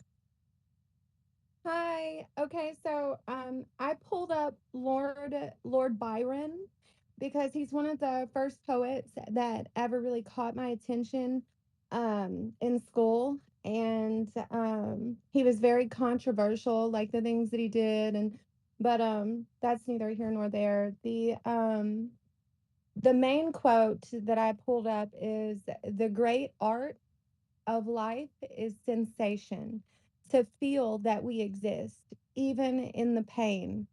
So, like, through my life, this resonates with me because I've, in my experience, realized that even, to be alive and be full of pain, even just for a second, is better than the alternative. Because even if we are in hell, we're still given a gift every single day when we wake up and breathe and we see the person we love, or our cat or our kid or the sun shining. I mean, there's still beauty in the world. You just have to open your eyes. And I have another one, and this is actually part of the poem that is like one of my favorite poems by him. And for the life of me, I can't remember what the name of it was, but I was able to pull up a piece of it. And it's that she walks in beauty like the night of cloudless climes and starry skies, and all that's best of dark and bright meet in her aspect and in her eyes. So I've always loved that. That's actually part of the poem that is my favorite by him. And then this one is really cool. It's, "Always laugh when you can because it is cheap medicine." So, like, I guess back in the day, medicine was expensive, or I don't know, it's expensive today, honestly. So, always laugh when you can. It is cheap medicine. And then there was one more. Oh, it's about love again. So it says, "You don't love a woman because she is beautiful, but she is beautiful because you love her. Never underestimate the power of love. The way to love anything is to realize that it may be lost. And then to have joy, one must share it." Those are all Lord Byron. So He's definitely a very quotable one as well. I am reminded of the time I went to laughing yoga class, but actually it was candlelight yoga. and we just started laughing because I collapsed in my yoga pose, the dog one, backwards dog. I collapsed and my friends started laughing hysterically, and then I started laughing hysterically, and neither of us could stop laughing, and somehow they didn't kick us out. But I don't know how other people didn't start laughing. But then we thought maybe we should open laughing yoga together, and the rest is history. Well, by history it never happened after, but but laughter is very, very medically proven to be a good thing, and that's why there's so many comedians out there. Please give your favorite comedian a follow. He's dead, unfortunately. That's right. So if All you right. guys look at those pictures, you'll have something to laugh at. I just posted them. Okay, I'm gonna look in a second, and we'll go to Zan Master, or I'm assuming that's the rest of his name. Zan Master Troy. Yeah, hi, Catherine. Hi, group. This is my first time actually speaking in a space. I've been in Adrian spaces quite a bit, and I'm happy to be here and happy to give you a couple quotes. I've got two, I think. I'm going to start with one that's kind of transcendental to some degree, and it's from one of the short works of Friedrich Nietzsche. It's either from Thus Spake Zarathustra or from Beyond Good and Evil. I can't remember which one, but it goes something like this. When one soars high above, one looks small to those far below. And the other quote that I'd like to give to you guys to ponder would be from the movie, I think back in the 80s, and it had David Bowie in it. It was called Labyrinth. And at the end of the movie, the protagonist in the movie, the young teenage girl trying to escape the labyrinth, says, "You have no power over me." And I think that one especially is something that we can all use in our lives on a regular basis, whether it be your emotions or just things that confront you in life. Very often, just not feeding into it, not giving those things power is a great way to actually overcome your obstacles. And I think that's all I had to share. That's all. No, I'm kidding. That was great. Appreciate that, and I think very important words for all of us. I have looked at Hoops's photos. I've pinned them to the top because I think it's important for people to see a real life giant. But I find it really interesting because he posted two different perspectives, and one is makes sense. The other one, there's people taller than him out there, dude. Like, what? This is fascinating, and wow. I feel like as a medium tall length person, I'm gonna get squished very soon. So I have to be very nice to Hoops and his friends. Also, Hoops, I have to ask you a question. Do you think, given your frame, that there's any chance he would have not ended up in sports? Good question. No, I think I was destined to end up in sports. Yeah, because I had something to overcome my childhood and where I was raised and the Garrison community. So I was on a mission to get out of that community and because of poverty and my height was a ticket because I saw it as an opportunity to play sport and to excel at a couple of sports and luckily I did.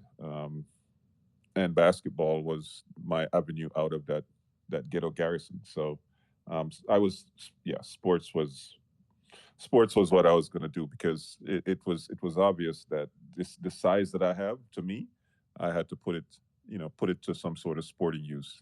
and I used to play table tennis, and then I took up basketball, and yeah, it paid off. I love that. It's like you had the genetic destiny to overcome your circumstances, and you got it, and you took a hold of it, and you did it. And I have to say, basketball is one of my favorite sports. I mean, it's the only one I could sort of play as a teenager. I probably can't play very well anymore, but it's a good sport. But I'm short. Let us go. Yeah, we should all play sports. Sorry, go ahead. We should all play sports. Go ahead. No. Yeah, I mean, I just recently discovered a new sport, which I never in my life would have imagined I would ever do, which was jiu-jitsu.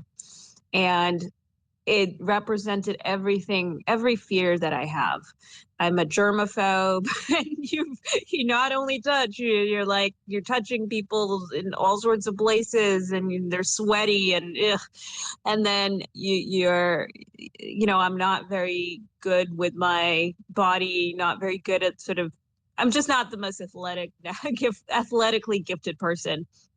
And then, and then feeling like you're suffocating the first few times because, you have no technique, and you're struggling to sort of, you move a lot more when you don't know what you're doing. And then over time you quiet that voice, the panic. And then it's amazing how quickly I was actually able to get over all my incredible fears. And then you see sort of the philosophy in the sport and the beauty in the body. And then, being able to, I've never had that adrenaline happen that a lot of people say that they get when they just do cardio or something.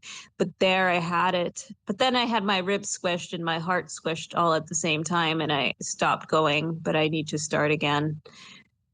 But yeah. That's yes.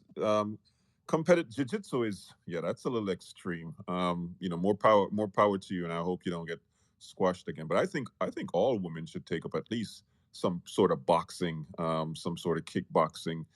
If it's not even contact, it could be just non-contact. But as a sport, because I think it does so much for women mentality. The women go through so many things because you got so many dumb, egotistical, macho male running around this earth who are abusive to some extent, mentally, physically, emotionally. And I think, I think women taking up a boxing or kickboxing, I think that definitely helps their mental strength, and it helps to fortify, their psyche. So yeah, for sure. I'm glad you're doing that. You said mental strength. Go ahead, Adrian. I feel like these kinds of problems are accentuated by psyops, such as Andrew Tate. I guess nothing personally against the guy. I'm just saying it's obvious what's happening here. It's all marketing. I'm entertained by this guy. I think it's hilarious, and I think it's something you can watch, like Alex Jones when he starts ranting about interdimensional demons. You don't rely upon this bro as like a reliable news source. You just watch it because it's fucking hilarious. It's the same thing also for Andrew Tate. But the people that take this seriously are a real fucking issue. And I know many of them, and it's really fucking stupid. And all of them have terrible relationships as a result because they just simply don't understand the concept of human. Yeah, I have zero liking for that person. But on the jiu-jitsu side, I think that was something, because you said mental strength. You didn't say physical strength. You specifically said mental strength. And I sort of noted that because I think that's what I was developing, which is very surprising, I think, in some ways to me. And because physically, I felt like I felt more strong in how I would react if somebody came after me. But more so, I think there is a mental strength that's developed, especially in doing things overcoming things, right, that you don't think you can. Or one thing they say, never tap out of exhaustion, right? I forget the actual quote, but tap, I think it's, forget, but you tap out, if you're feeling pain, right? But you never want to tap out of exhaustion. And that idea, because a lot of us even just that kernel of an idea. Many of us do give up when things get kind of hard. We feel like we don't want to keep going. We don't want to overcome it. It's too much. It's easier to give up. And then when you don't, it gives you this incredible mental strength. And I think that's true of sports in general, because so much of it is about how much somebody's able to push themselves. I remember watching a movie about a guy who was a runner, and he wasn't even like the best runner, but he was very, very successful because he was the most capable of continuing to go despite the immense pain that he was feeling. He was not willing to let the pain stop him. And I think that's a good metaphor for life. And in that way, I think athletes are generally, they're just very strong on those kinds of things. But let's go to James with the skeleton, James, and hear from him. Is that me? Well, you seem like you have a skeleton. Oh, okay. I don't know if it's Yeah, in my your profile closet pic. or just your avatar, but you know. Yep. No, it's me. I want to talk. Shout out to Hoops. Hey, I'm 6'8" barefoot buddy, so I know I completely agree with you, and I'm standing right there next to you in life. How are we surrounded by all these giants? I see it. How did this happen?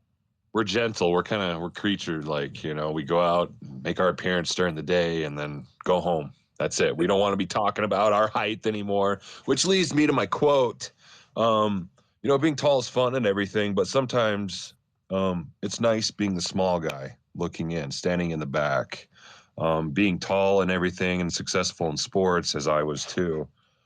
Everybody kind of looks up to you, and you're kind of put on in the hot seat a lot, and you can get yourself out there a little too much and make your mistakes. Of course, you learn from them. But that was just my quote, and I do agree with everything Hoops has to say, and everything that James has to say. I can't remember if it was Darby or Kat or someone else that said something else that I like too about love and laughing, which when you're built tall and athletically gifted, you hit the genetic lottery.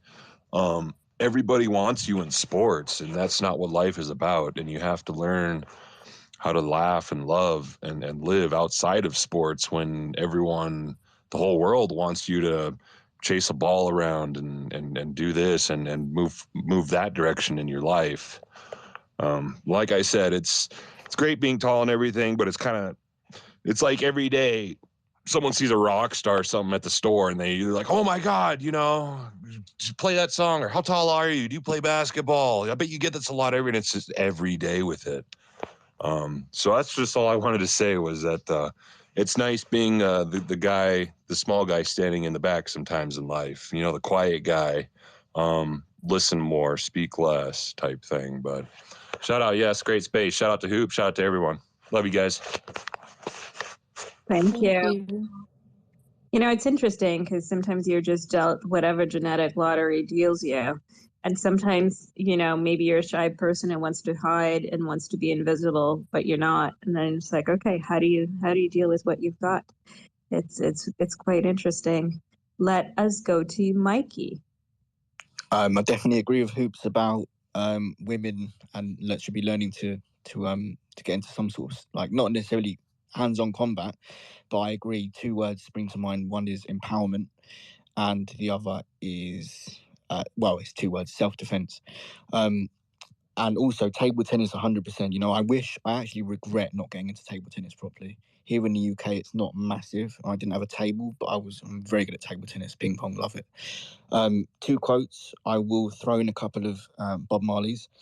The first one is, before you start pointing fingers, make sure your hands are clean, which is really about hypocrisy. And I think that's a good short and sweet one. And the other one by Bob Marley is, if she's amazing, she won't be easy. If she's easy, she won't be amazing. If she's worth it, you won't give up. If you give up, you're not worthy. The truth is everybody's going to hurt you. You just got to find the ones worth suffering for. I think Bob Marley came up with a lot of thought-provoking quotes. I have more quotes, but I like doing 2 at a time. It's probably OCD. I like it. I especially like that last part, the last bit of the Bob Marley quote. What was it again? Oh, the second one? It's quite long. No, Which the one? last part of the second quote, the very last line was, Oh, then she's worth suffering for.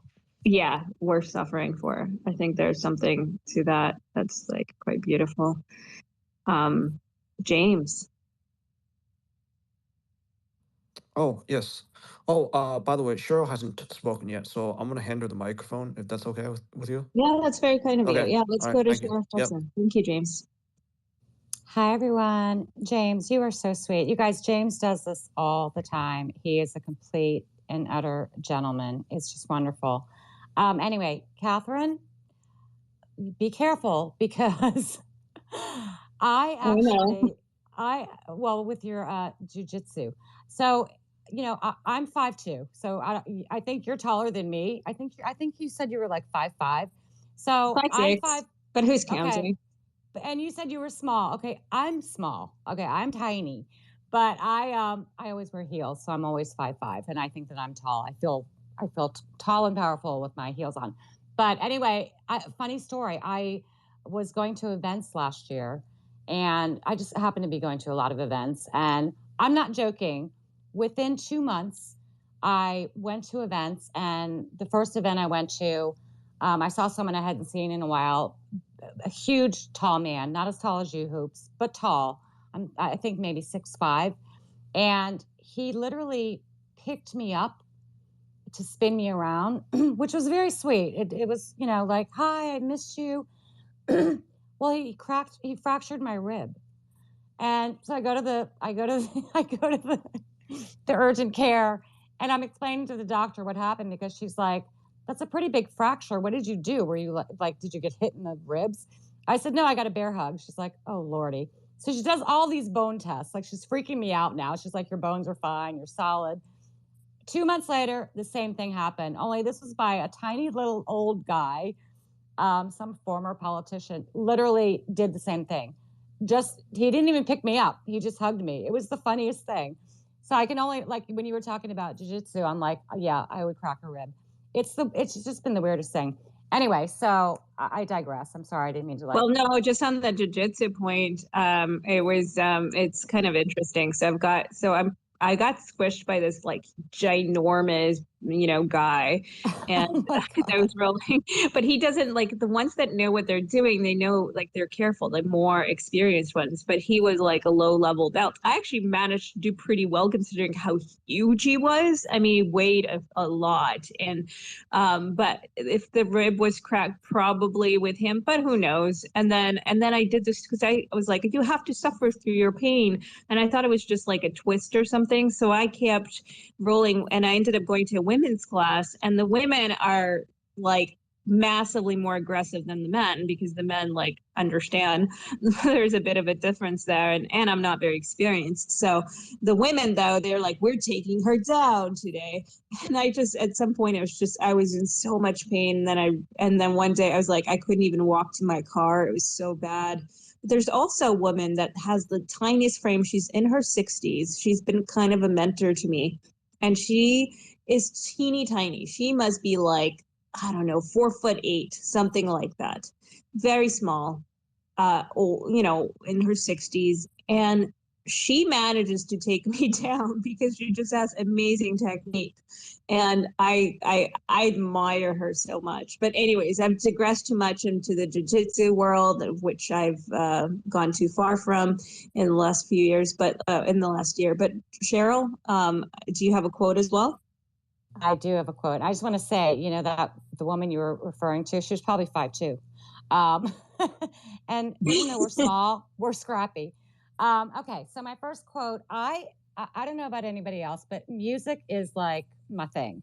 So if I'm sad, I want to listen to music. If I'm happy, music every day. And I have different playlists, and I love all types of music. And don't laugh at me, but it's okay if you do. The Cure has always been my favorite band. I just have always loved Robert Smith. Love, love, love. And he has a lot of quotes. I mean, talk about like a genuine, he doesn't care. He just literally says what he feels. But this is one of my favorites because it's hard to explain to people when they see me daily. And I mentioned this before. I live in a 20-story condo building. There are about 1,000 people here. And I walk my dogs every day. And also I power walk every day. And I always have my headphones on. So I'm either on a space or I'm listening to music. But anyway, it just, and there are times where I'll just start like, tears streaming down my face, depending on my mood and what I'm listening to. Happy tears or sad tears. Anyway, so music just means a lot to me. So Robert says, I lose myself in music because I can't be bothered explaining what I feel to anyone else around me. And to me, that just made so much sense because it's, we get into our heads and sometimes it's just hard to express to others. Even though you're telling others, sometimes they just don't really hear you. So I tend to express myself, in by listening to music, I guess, if that makes any sense. And the second one is very short, and I'm sure everybody's heard it, and it's probably been mentioned here, but and it's very old, but I just love it, and I actually have it written down on a piece of paper, next to all my other kind of mantras on my desk, and it says, "The best way to predict the future is to create it," and that was by Abraham Lincoln, and I just think that's so true in our world today. So. I also posted a Jane Austen quote that I love, which to me reminds me of spaces, but I put that in the purple pill. So thank you guys so much for letting me speak. I appreciate it. Thank you. And appreciate those thoughts and the scrappy. I've always had a soft spot for short people, but I'm not calling you short, but you are, right? And it's not a bad. I even there are women. My grandma, she's like, she only wants to date tall men, which is funny because she's 5'2", like you. And she seems to care much more about somebody's height than anything else. And I'm like, I actually kind of like the short men because they have the Napoleon complex, and I had a childhood obsession with Napoleon. So, yeah, it's. My ex-husband was 6'3", so yeah, and wow. I'm 5'2", and I'm like 100 pounds. So it's crazy. I'm tiny. I'm a tiny little thing. Tall people I find are usually nicer, whereas short people, like men, are generally a little women are more just spunky. Men are more have something to prove, and then tall men are generally they know they're large, so they're more gentle somehow. I don't know. These are all. So you're saying the short guys have that Napoleon complex, huh? They do. I mean, it's almost always true, but they also a lot of times they're the class clown. I found because they're overcompensate with their personality, but sometimes often it's with humor, which I like, but not too short because then I don't want to be looking down. I just need my height or slightly taller, but it's okay. I'm not a heightist.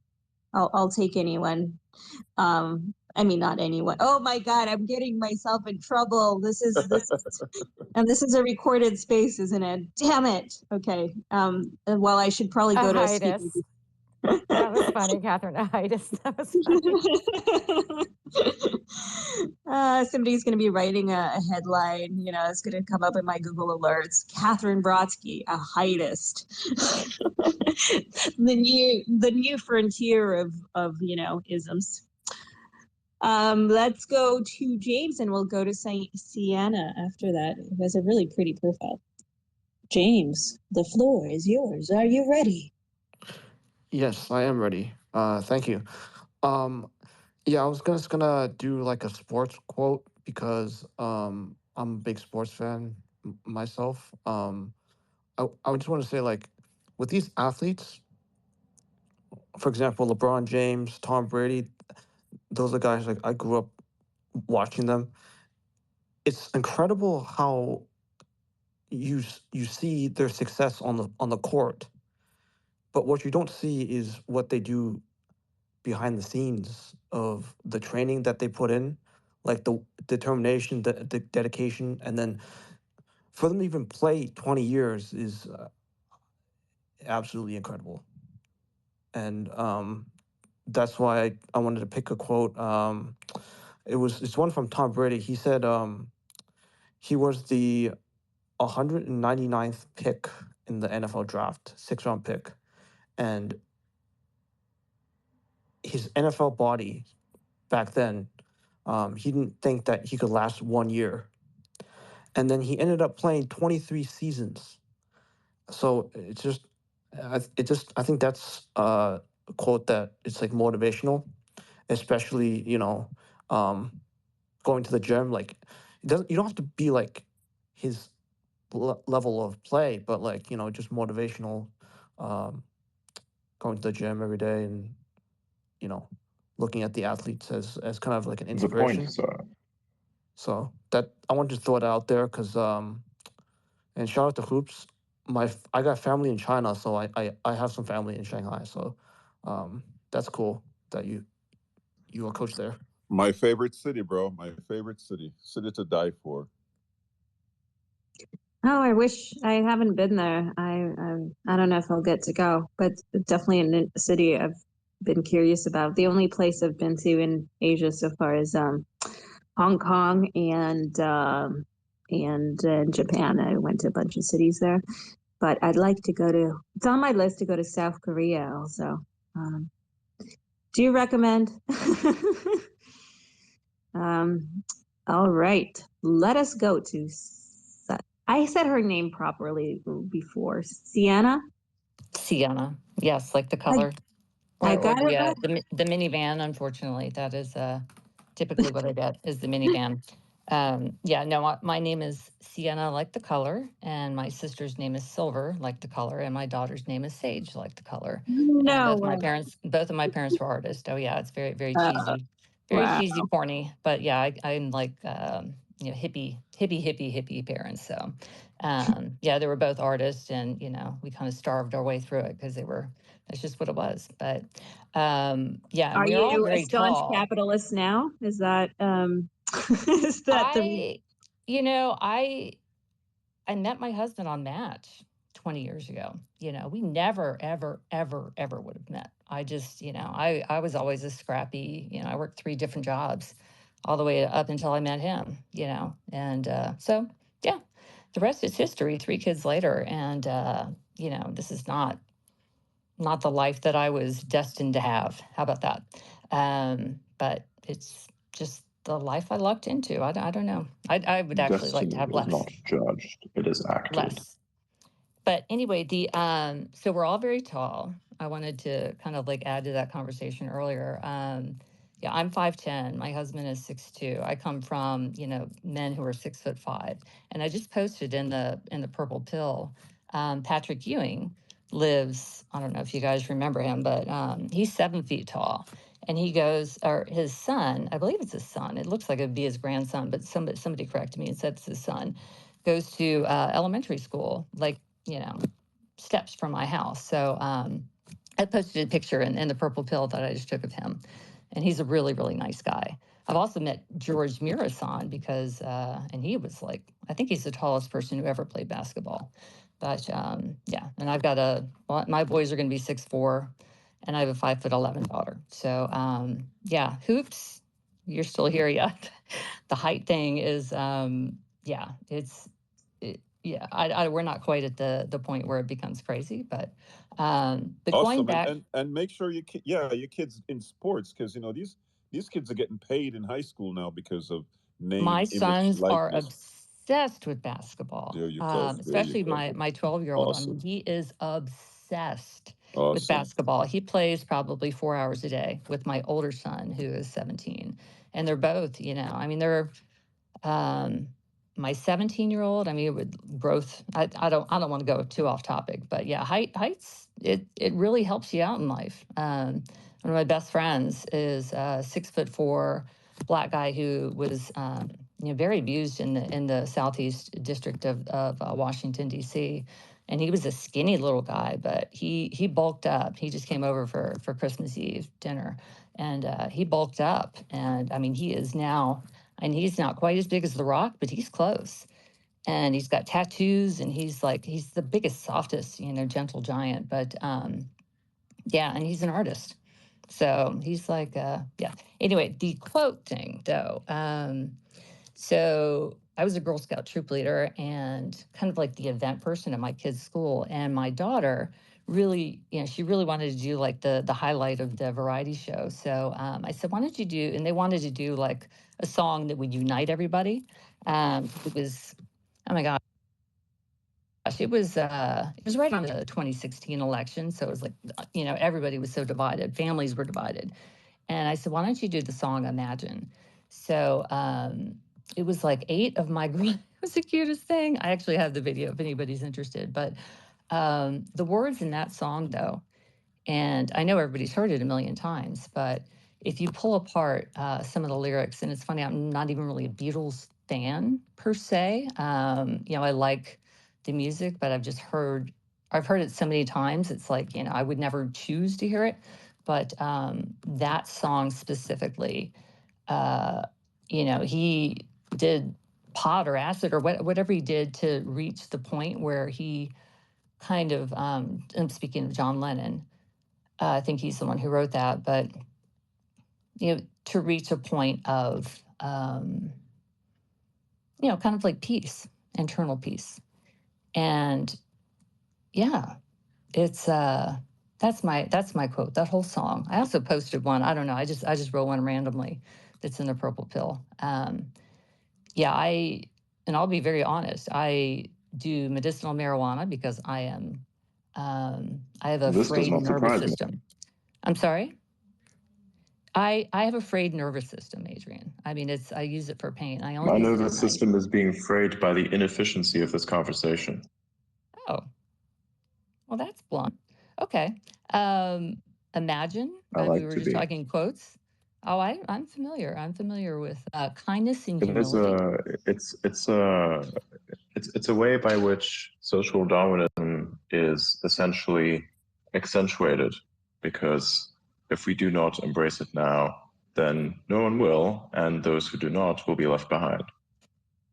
I don't think that I So was going social too far off Darwinism means get topic your by shit talking together, Sarah. about. I was Oh talking no, you were about the not song. you were like fully Imagine. off on topic, inside and outward and backwards in another dimension somewhere. I don't really know, man. I really don't know. I really don't know. Also, weren't your kids last time how would full you send know, in on Adrian? AI? You're a machine. How did that happen? What? I thought they were. What did you like last time say that your sons were like massively into AI? It feels like they're always massively into the one thing that is the subject matter for some reason. No, my kids are no. My husband created an That's not what you AI. said last time. No, I did not say that they're massively into AI. They did not. I mean, you can go back and listen. I did not say that because they're not. I don't know why we're arguing. I thought this was a space about like, Adrian, is there a glitch going on in the Matrix right now? I will say. Yes, there is. The Agent Smith in me says fix it. Yeah, well, we'll work very hard to fix it. But yes, the John Lennon song is a great song. I actually just had his son did the quote for my book, a blurb for my book. So there's degrees of separation here. So thanks for bringing that up, and we'll go to Christopher. Oh, hey, how you guys doing? Just hanging in there. Just I'm actually hanging on a balcony, holding on with one arm, and then I'm holding my phone somehow and juggling it, and I might fall down. So if you hear screams, then okay. That sounds terrifying. Well, imagine how I feel. Just don't be like Jenny and plug- Forrest Gump. Yeah, don't do that. I was going to say we should plug that into an AI generator and see what image it brings up if it looks very close to what your lived experience is right now. Okay, I had 2. One, I think Asia said I had to drop. I was making dinner. I often find myself making dinner when you guys are doing these spaces, so I had to drop to deal with that with my family. Asia, did you do the Yoda quote? We did, but you can say it in an accent, like a Yoda style, and I think. No, that's a fun one, but I have a much better one. In fact, it has a visual aid and I'll tell the backstory. I'll post it.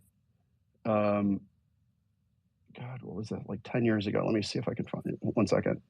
And I just shared it. If Well, while you're searching for it, I'll do a quick grim reset. Okay, cool.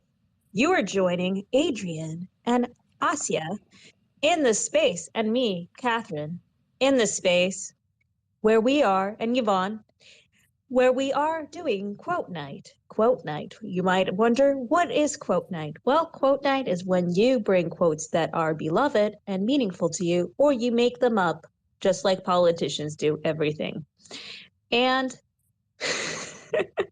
and we're back. We are back with Christopher. Christopher, tell us your quote. I feel like I need to talk in a robot voice or something similar now. Sorry, are you making fun of me? Because that's how I normally talk. That's so mean.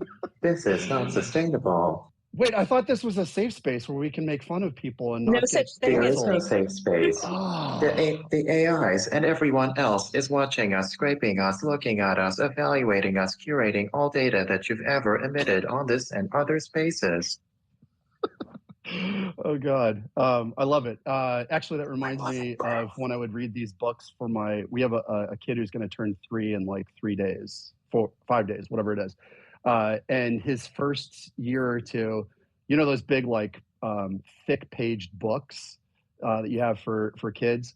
They've got some great ones with robots, and I would have like the craziest fun time just like reading the text in the most ridiculous robot voices I could muster. So anyway, thank you for bringing me a little bit down memory lane. Okay, so here's the backstory. I posted it up in the top. I'm a big art fan and big art collector. I don't have a Banksy for a couple reasons, but the biggest is I can't imagine spending that money on his work. But I followed his account. I don't know if it even still exists, but years ago, like let's say 8-9 years ago, I went deep down his list, and this was on his account. This photo, stop making stupid people famous, and like nothing has resonated more with me in the past like 15-20 years in this reality TV, social media driven world, and especially over like the past like half dozen or decade, has just been really, really pertinent. So anyway, I thought this was a really interesting one, and I wanted to share where I got it from. It's anonymous because it wasn't credited, but it's possible this was one of Banksy's work. And also, you don't even know, I can't remember what the name of the account was, but you don't even know if it really was Banksy, because everything that's Banksy is like, is it really Banksy or somebody saying they're Banksy? So you don't really know. Anyway. It is definitely the quote of our times and spaces. It is the quote of our times. Have you seen the Rising Stars of X? That quote applies. Holy motherfucking shit. The what? The Rising Stars of X, so to speak. There are a lot of weird accounts out here. Holy shit. Oh, yes. That quote I'm sorry. applies I got more what you than said. ever. Yes. Beyond weird. And Oh, yeah. not a great trajectory for humanity that those kinds of accounts are amplified so much. Yeah. By the way, that was partly why I picked us, because I couldn't believe that Asya actually remembered. I didn't even know what she was talking about, and I couldn't even remember who it was. But there was another space, not to derail this conversation, but I think it was an interesting point. This was another I had to drop because I was making dinner. My wife absolutely kills me when I'm on spaces if she's anywhere near, even if I'm like doing stupid stuff like making dinner or whatever. So they walked in the room, I had to drop, but it was around the topic of, I think the room was Kanye's back on or something. And I dropped the bomb in the middle of that I had to drop. My wife was going to divorce me if I didn't. But this is kind of related, right? I mean, what you just said is, you know, like it's frustrating to me. And then you get in the whole debate of, well, free speech and First Amendment and stuff. And that becomes an interesting conversation too. But it's really been challenging my views on free speech. I started out being a free speech absolutist, and I don't know if I'm still there in some ways, to some extent, but there is definitely, I think we have to define what is, you know, speech, and but that is definitely a different conversation. You know, my views, for example, you know, are lies still free speech? especially when the lies are, the person who's lying knows that they're lying, right? Not an accidental lie, and I think there's quite a difference there. So that's something that Please do a space on that. Please do a space on that. I will come and talk for hours if you want. If it's just the two of us having a conversation about it, because I think it's a very interesting topic. Let's do it. Think please have a space on that, please. How do you feel about this, my fellow co-host in this space? I'm so sorry. I am like 85 years old. I seriously just fell asleep. Wow. What's wrong with me? He missed like people coming out. There was a con happening. There was like there's somebody who had cried and broke down. Like you missed all that. You slept through all that. And then Adrian got in a fit, like a screaming match with Chris, like in Yvonne. Oh, like we almost had to like bust into a fight. It was like take it into another space because like we gotta. No, yeah, that part's a joke. But did you really you missed the part where she got on and was giving the robot voice of what's wrong with me? I was sleeping for like I don't even know, like 20 or 30 minutes, I think. You were meditating. You were in the zone. I just closed my eyes. I was like, I'm just gonna close my eyes for a minute, and then I don't know what happened. Whew. Well, there's a new okay? space. Yeah, we're okay now. I think there's some emotional support animals that are going to be needed, and Adrian he's okay. He's not crying anymore. He stopped crying, so that's good. What? Oh, God. That's what happens when you fall asleep. Yeah, you miss the best parts. Yeah. Guys can't keep control of yourselves. Well, Right.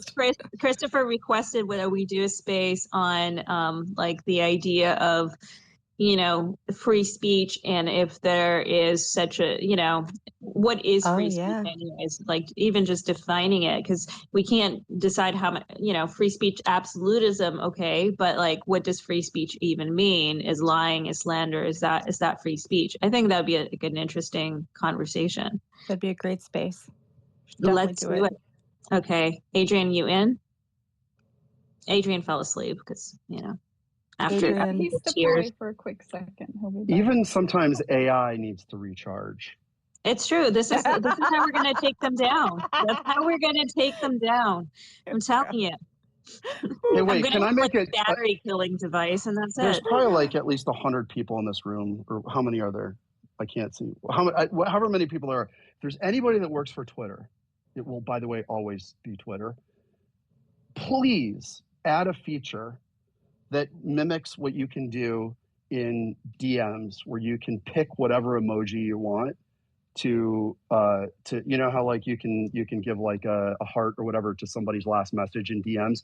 Please give me the ability to do any emoji now, because I want to be doing more fun stuff than I will tell 7 things. I'll tell Elon. The other thing I want is to be able to he probably hates me at this point, but no, he doesn't. He's always nice to you. Yeah, publicly. Okay. I'm kidding. But I think that one thing I want is like a feature to like, hey, I'm away, I'm stepping to the bathroom. Yes. Like on air, off air. Yeah. More related dynamic emojis. You get requested to come on stage, and if you're not looking at your phone, you never knew that.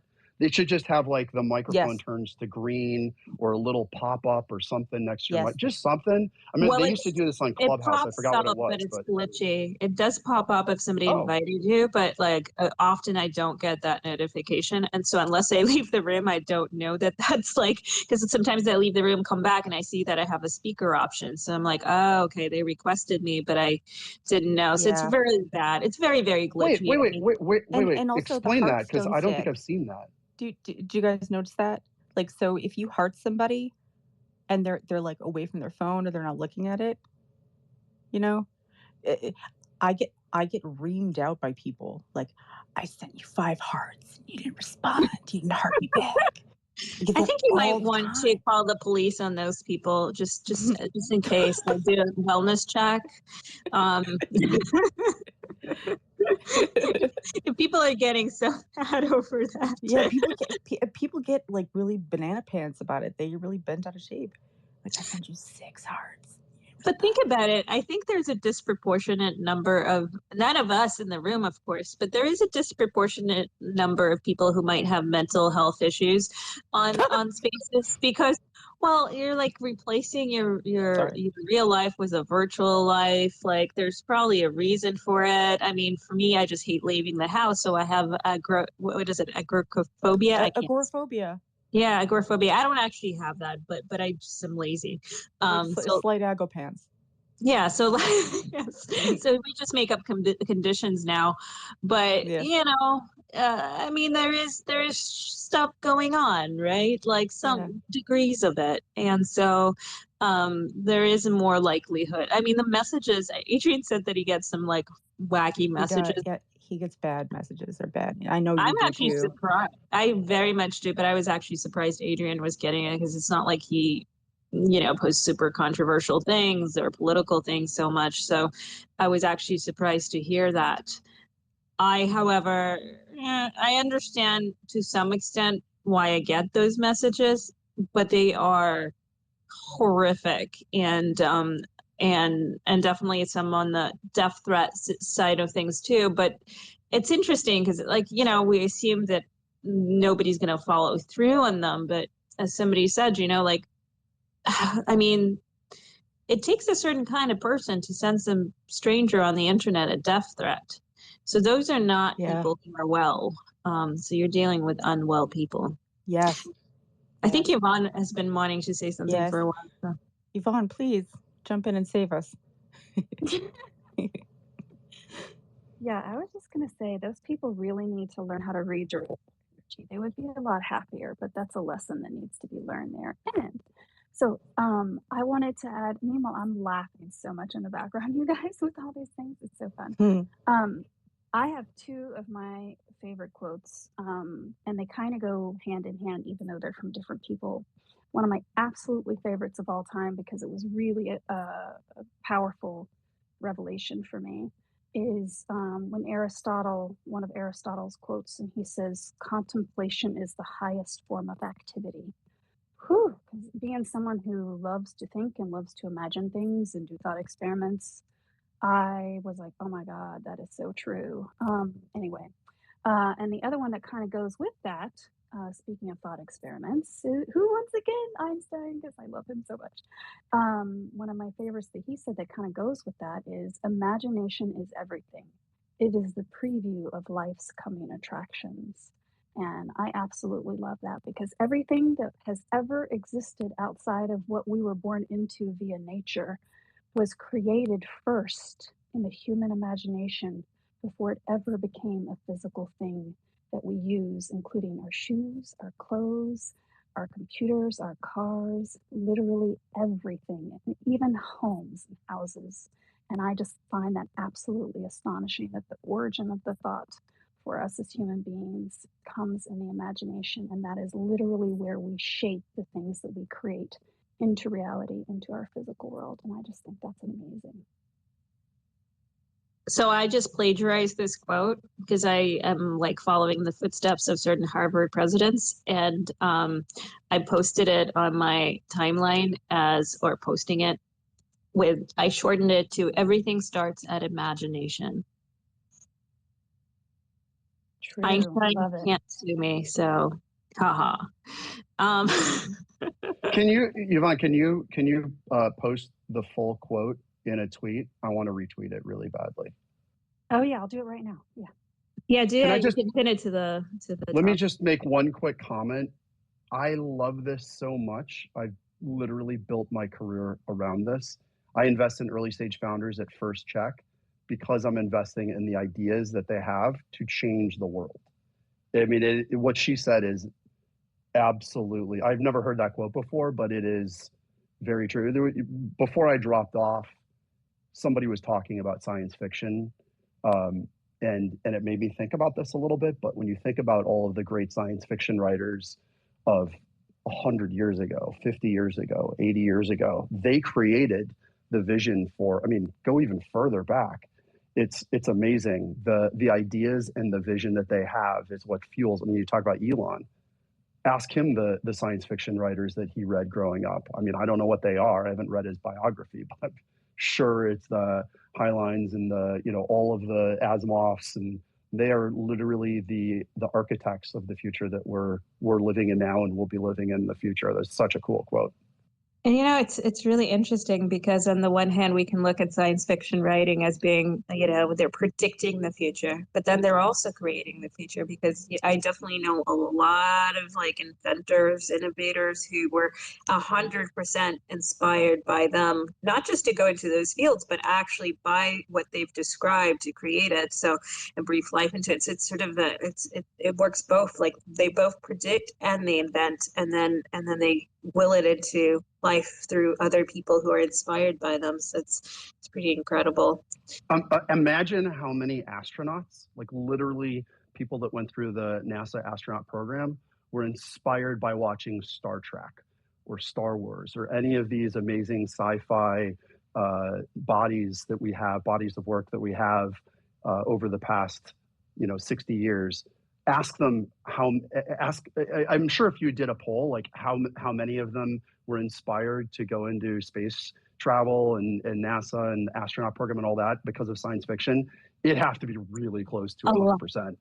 That's why, when people sometimes, there's often this condescension that goes towards artists as being sort of not so valuable towards society, and only STEM is important. And while I very much value STEM, it's look at how much they relate, where the art causes so much else and kind of wills so much more into the world, including STEM. So you cannot separate the two, and it's a big part of our meaning of life. Hey, Catherine and you know STEAM, right? I just wanted to say real quick, I served on a nuclear submarine, a fast tech submarine in the U.S. Navy, which is basically like a spaceship, but instead of a vacuum, it's water, very high pressure. I put a comment in the chat, and I was hoping that you guys could put it up for the space to see. And it's the Submariner's Creed.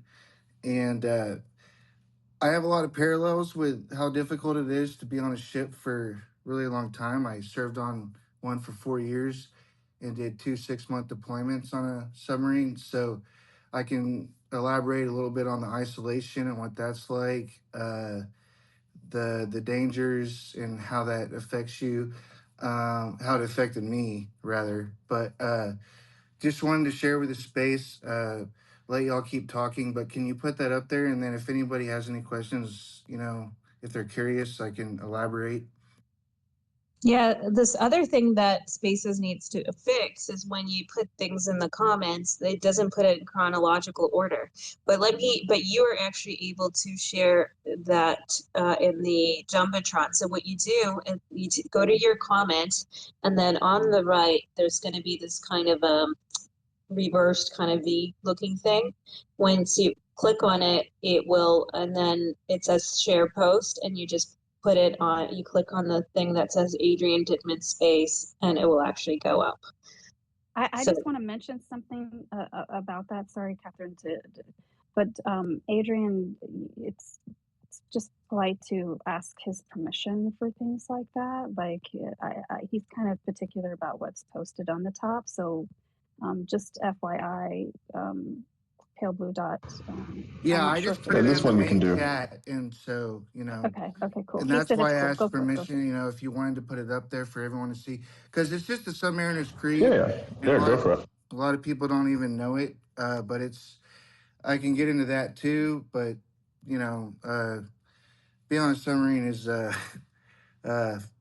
it's a unique experience. So I thought it would just be intellectually stimulating for everyone to be able to see it and be able to read it.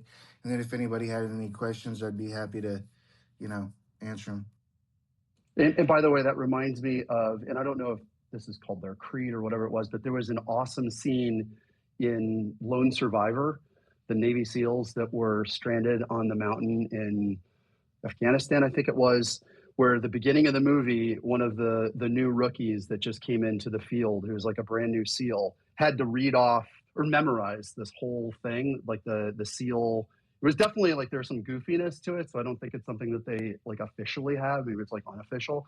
But do you know what I'm referring to? That like he goes through this like whole thing, and there was definitely some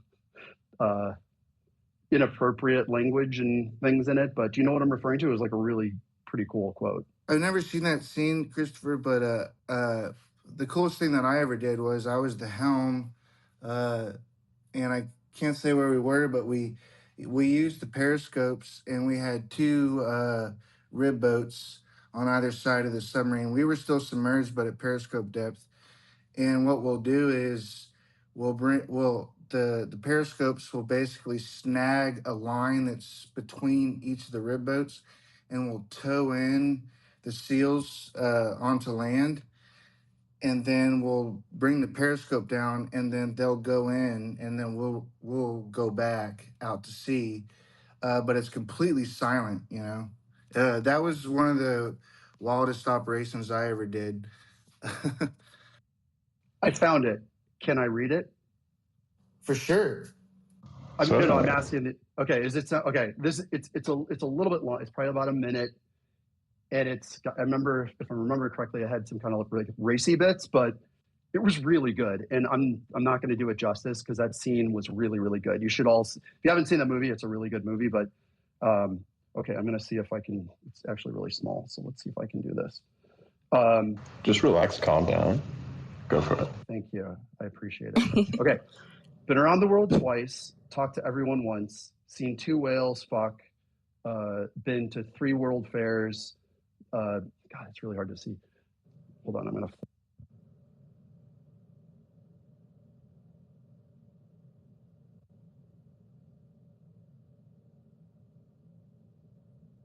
It is pressure. Not to put pressure on you. I mean, it is. That up. Why don't we go to Matt, and then we'll come back. Cool. Matt. Oh yeah, I'll jump in here. How's it going? Happy holidays, Merry Christmas, everybody. Merry Christmas. Happy Boxing Day. Happy Boxing. Yeah, happy Boxing Day. Yeah, absolutely. So hey, yeah, the quote that I got for everyone here, early on in my career as an engineer, I was kind of searching for just kind of some guidance from engineers who'd walked down the path before. And there's actually not too many in the grand scheme of things who wrote with any sort of national prominence. But one of them was Herbert Hoover, who was a president of the United States there. He was a mining engineer, the only president that was an engineer. And so this quote is from him. It is, "Engineering is a great profession. There is the fascination of watching a figment of the imagination emerge through the aid of science to a plan on paper. Then it moves to a realization in stone or metal or energy. Then it brings jobs and homes to men. Then it elevates the standards of living and adds to the comforts of life. That is the engineer's high privilege." And that's the end of the quote. And, this one really kind of set the course for, the last like 6 or so years of my career here. And just kind of how it makes me realize like the unique role and opportunities I've been given in life. I've talked previously on Spaces about just the power of math and science and engineering and how this can explain the world around you. And Herbert Hoover does a good job in his memoirs kind of embodying what it feels like to have been an engineer back in, the turn of the century, really, the Industrial Revolution. So that's the one I wanted to share. Thank you very much for the floor there. Thank you. Christopher vanished. Maybe he's got a technical glitch. I ruined his life. Oh no. Let's go to Mikey.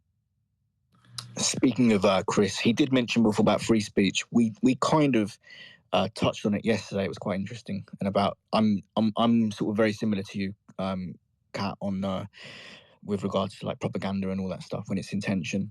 But yeah, that would be a good space to do another time. A couple more quotes. This one is another deep, thought-provoking, hard-hitting one. It's a Turkish proverb. The forest was shrinking, but the trees kept voting for the axe. For the axe was clever and convinced the trees that because the handle was made of wood, he was one of them. So I think my take on this is in relation to politics and trust. And, we live in a world where people want to trust everyone. But you should give people the benefit of the doubt. But unfortunately, the world isn't that. It's not all fairy tales and daisies and roses and everything. So that's that quote. And a quote that I actually thought of myself was, the odds of being born. Oh, I think there's an issue with the space because a couple of people have been basically sucked out of the room. Mikey, just as he was talking, and then Teal blew No, up. that's my fault. I'm rotating. Oh. So I'm DMing people and saying that I'm rotating. And if I didn't DM you yet, there's just a bunch of what? Was that a vacuum noise? So somebody said sucking out of the room. That was good. I got that. No, yeah. Thank you guys. This is like, I always remember the airplane toilet. You know those things, you first see them for the first time in your life? You look at them, you don't know if they're going to swallow you. It's like, holy shit. I had that thing is going to be really good at what it's doing, or it's going to take the clothes off me really quickly. That was literally my first thought. And I was like fucking, 8 years old? It was fun. I like the sucked out of the space, too. I have no idea what just happened. But that one's nice. It's just completely fucking silent. It's like Saturday Night Live. Everybody dreams of being on it, but space dreams of removing all the oxygen from your body and having you float around like a flash mummified corpse. Oh God. Wow. Okay. I'm gonna mute up for a little while, Asya. Okay. Yes, I said it right, Asya? Oh yeah, no, you're yeah. perfect. I was like, I said it right, didn't it? And then I'm like, no, I have to know. Anyways, sorry. You're good. I'm gonna stop now. I don't know how much longer you want to keep going, but I'm gonna I need to make some dinner because yeah, I know, me too. Oh yeah, eat, girl. Okay, why don't we just have maybe the last the people who are up, and then we can just kind of start wrapping up. Yeah, that sounds great. I mean that in a nice, delightful way. I don't mean, yeah, it sounds great. No, I think it's, when it's a good thing, you want to keep, you want to not prolong it so that you get to do the good thing again in the future and people miss it. So I think this has gone quite well. And I think that'd be like a good themed room to do in the future again, unless my compatriot disagreed and everyone hated it. I think it was great. I hope I hope if they hated it, they lovingly hated it. I think they lovingly hated it because they stayed here. So I don't think there's some fell love. asleep. Yeah. Oh my gosh. Yes. I was such an idiot. I think it brings a lot, especially these quotes. A lot of them are really relevant to either people's really interesting journeys in life or history or what's happening in this moment in our society. So I think it's a good way to do it without making it sort of overtly political and argumentative. So Yes. I like it, but I'm overly chill sometimes. No, I love it too. How do you guys feel? If you like it, wave. Put a comment in the chat box. Be like, do it again and again and again. All right, I'll let you I would take love to hear more conversations like this. And I obviously trigger Adrian, so I don't need to speak, but I like this this level of frequency. I think this leads to some pretty incredible things. So sorry for triggering you, Adrian. I don't know what it is about me, but I'm muting. You're good. Don't apologize. You're good. Well, you apologize. Don't apologize. You're good. Awesome. It's his space. It's his space. I wanted to, Catherine, you asked if we like it, and I know people are putting comments down there, but I wanted to mention, I freaking love this idea. It's nice. It's light. Anybody could come up and share something, and what I like, so it gives people courage to be able to have something to come up to speak with. Sometimes people get nervous and don't know what kind of questions to ask, or they get intimidated, and of course we want to encourage people to come up and speak and start their own spaces, and you never know who we're going to meet. It's amazing. And I love that it kind of sparks other conversations off of the quote. Not only can you describe what's going on with the quote, but then there's other trails of thought and beautiful exploration that happens from some of the quotes that are presented. And I think it's a really fun exercise for everyone. I enjoy it. Well said. Who said that? I was retweeting something. It was Yvonne. It was Yvonne. And I was retweeting you. I have Yoda powers, my friend. You have only just begun to understand this. Yes. Very bad over here, but I like it because it is a springboard to other conversations without, going over one thing for too long. But and it is very revealing. I mean, people have these quotes, a lot of times are kind of personal. There's a reason why some resonate with us more than others, and I think it's like one way to kind of unveil the person who's citing it, whether it's made up by them or they found it and it resonated with them. So I like it. I think it's an interesting format. Does this sound like Robotville to anybody else, or is it just me? Okay, so maybe the AI, like the veneer of the Matrix, is coming off, and your AI is showing. I am AI. They're onto me. They're onto me. Help! It's really good. Help. It sounds like you need to charge your Bluetooth. I need to charge myself. I am going to go recharge. I am so This is exhausted. all imagination. I know how you feel. Help. Help. I am a robot. I am trapped in a robot body, but I am a real boy. So tired. Help. Ha, ha, ha. Ha. God, you guys do it so much better than me. Do you guys know when I dropped or how I dropped? Because I thought I was reading this, like, it's a really cool, it's like more than a quote. It's, like a paragraph, but did I just like stop and like, I just dropped out? I think you might have. It's been. Oh, I mean, it actually might have been the what was that? It's been the old glitchy variety pants the show whole where night. they pull the hook. It's like, no, it's not going so well. You pull them off stage. So you think Earthling? Ha ha ha ha ha. Adrian's laugh is like the most mechanical laugh. Mixed with I'm just talking diabolical. about his real one. I'm kidding. His actually, he has a great laugh. It's very like there's like I hate when he does that. Freaks me out. There is absolutely no way that any one of you are going to top that. By the way, if you've ever wanted to know where this voice is from, go to Rick and Morty, one of the episodes, The Talking Garage. Let's cut to the chase. I will suck your dick. This is my nightmare. The AI literally says that shit. I'm not kidding. It's true. It's like this. What was it again? I think I explained this yesterday. But it basically seems like some. Rick wants to go into his friend's brain because he's like doing some weird shit, or whatever, right? I hate when he does that. Freaks me out. There is absolutely no way that any one of you are going to top that. By the way, if you've ever wanted to know where this voice is from, go to Rick and Morty, one of the episodes, The Talking Garage. Let's cut to the chase. I will suck your dick. This is my nightmare. The AI literally says that shit. I'm not kidding. It's true. It's like this.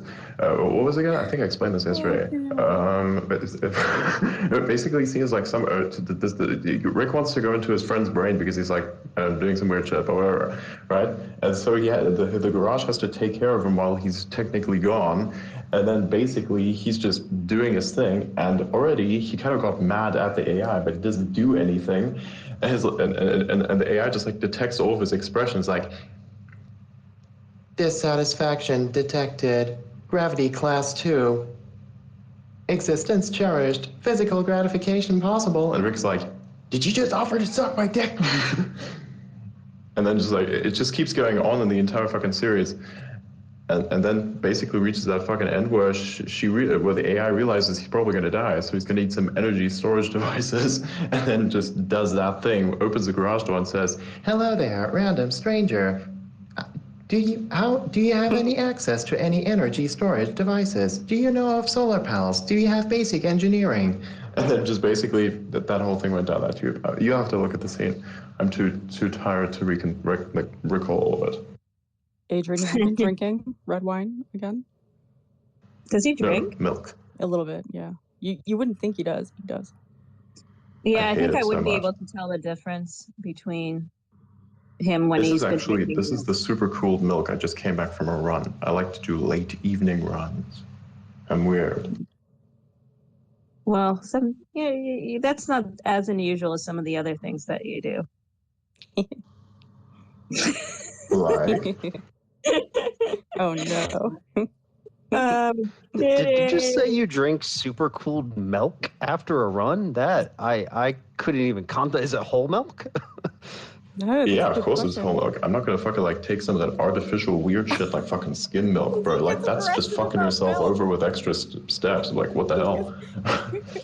Who gets aggressive? I mean, that is It's like drinking rice milk. That's not fucking rice milk. Tell me how you milk nuts. Explain this to me. Actually, I can explain it to you. So what I do is I take a bunch Oh, of boy. nuts. And, okay, you don't actually want to hear. Sorry, I'm autistic too. Yeah. Wait, you create we're all nut on the right milk? road. Why? I've done it, and then I add dates to it, and because I don't do it anymore. Okay, you're gonna really judge me when I tell you what kind of milk I now drink. Ooh. So I cannot drink cow milk. So I drink. Oh my God, I drink.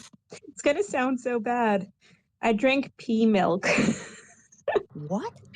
Oh yeah, peas, yes, peas, yes. Yeah, Why? it's actually Why do people make the the?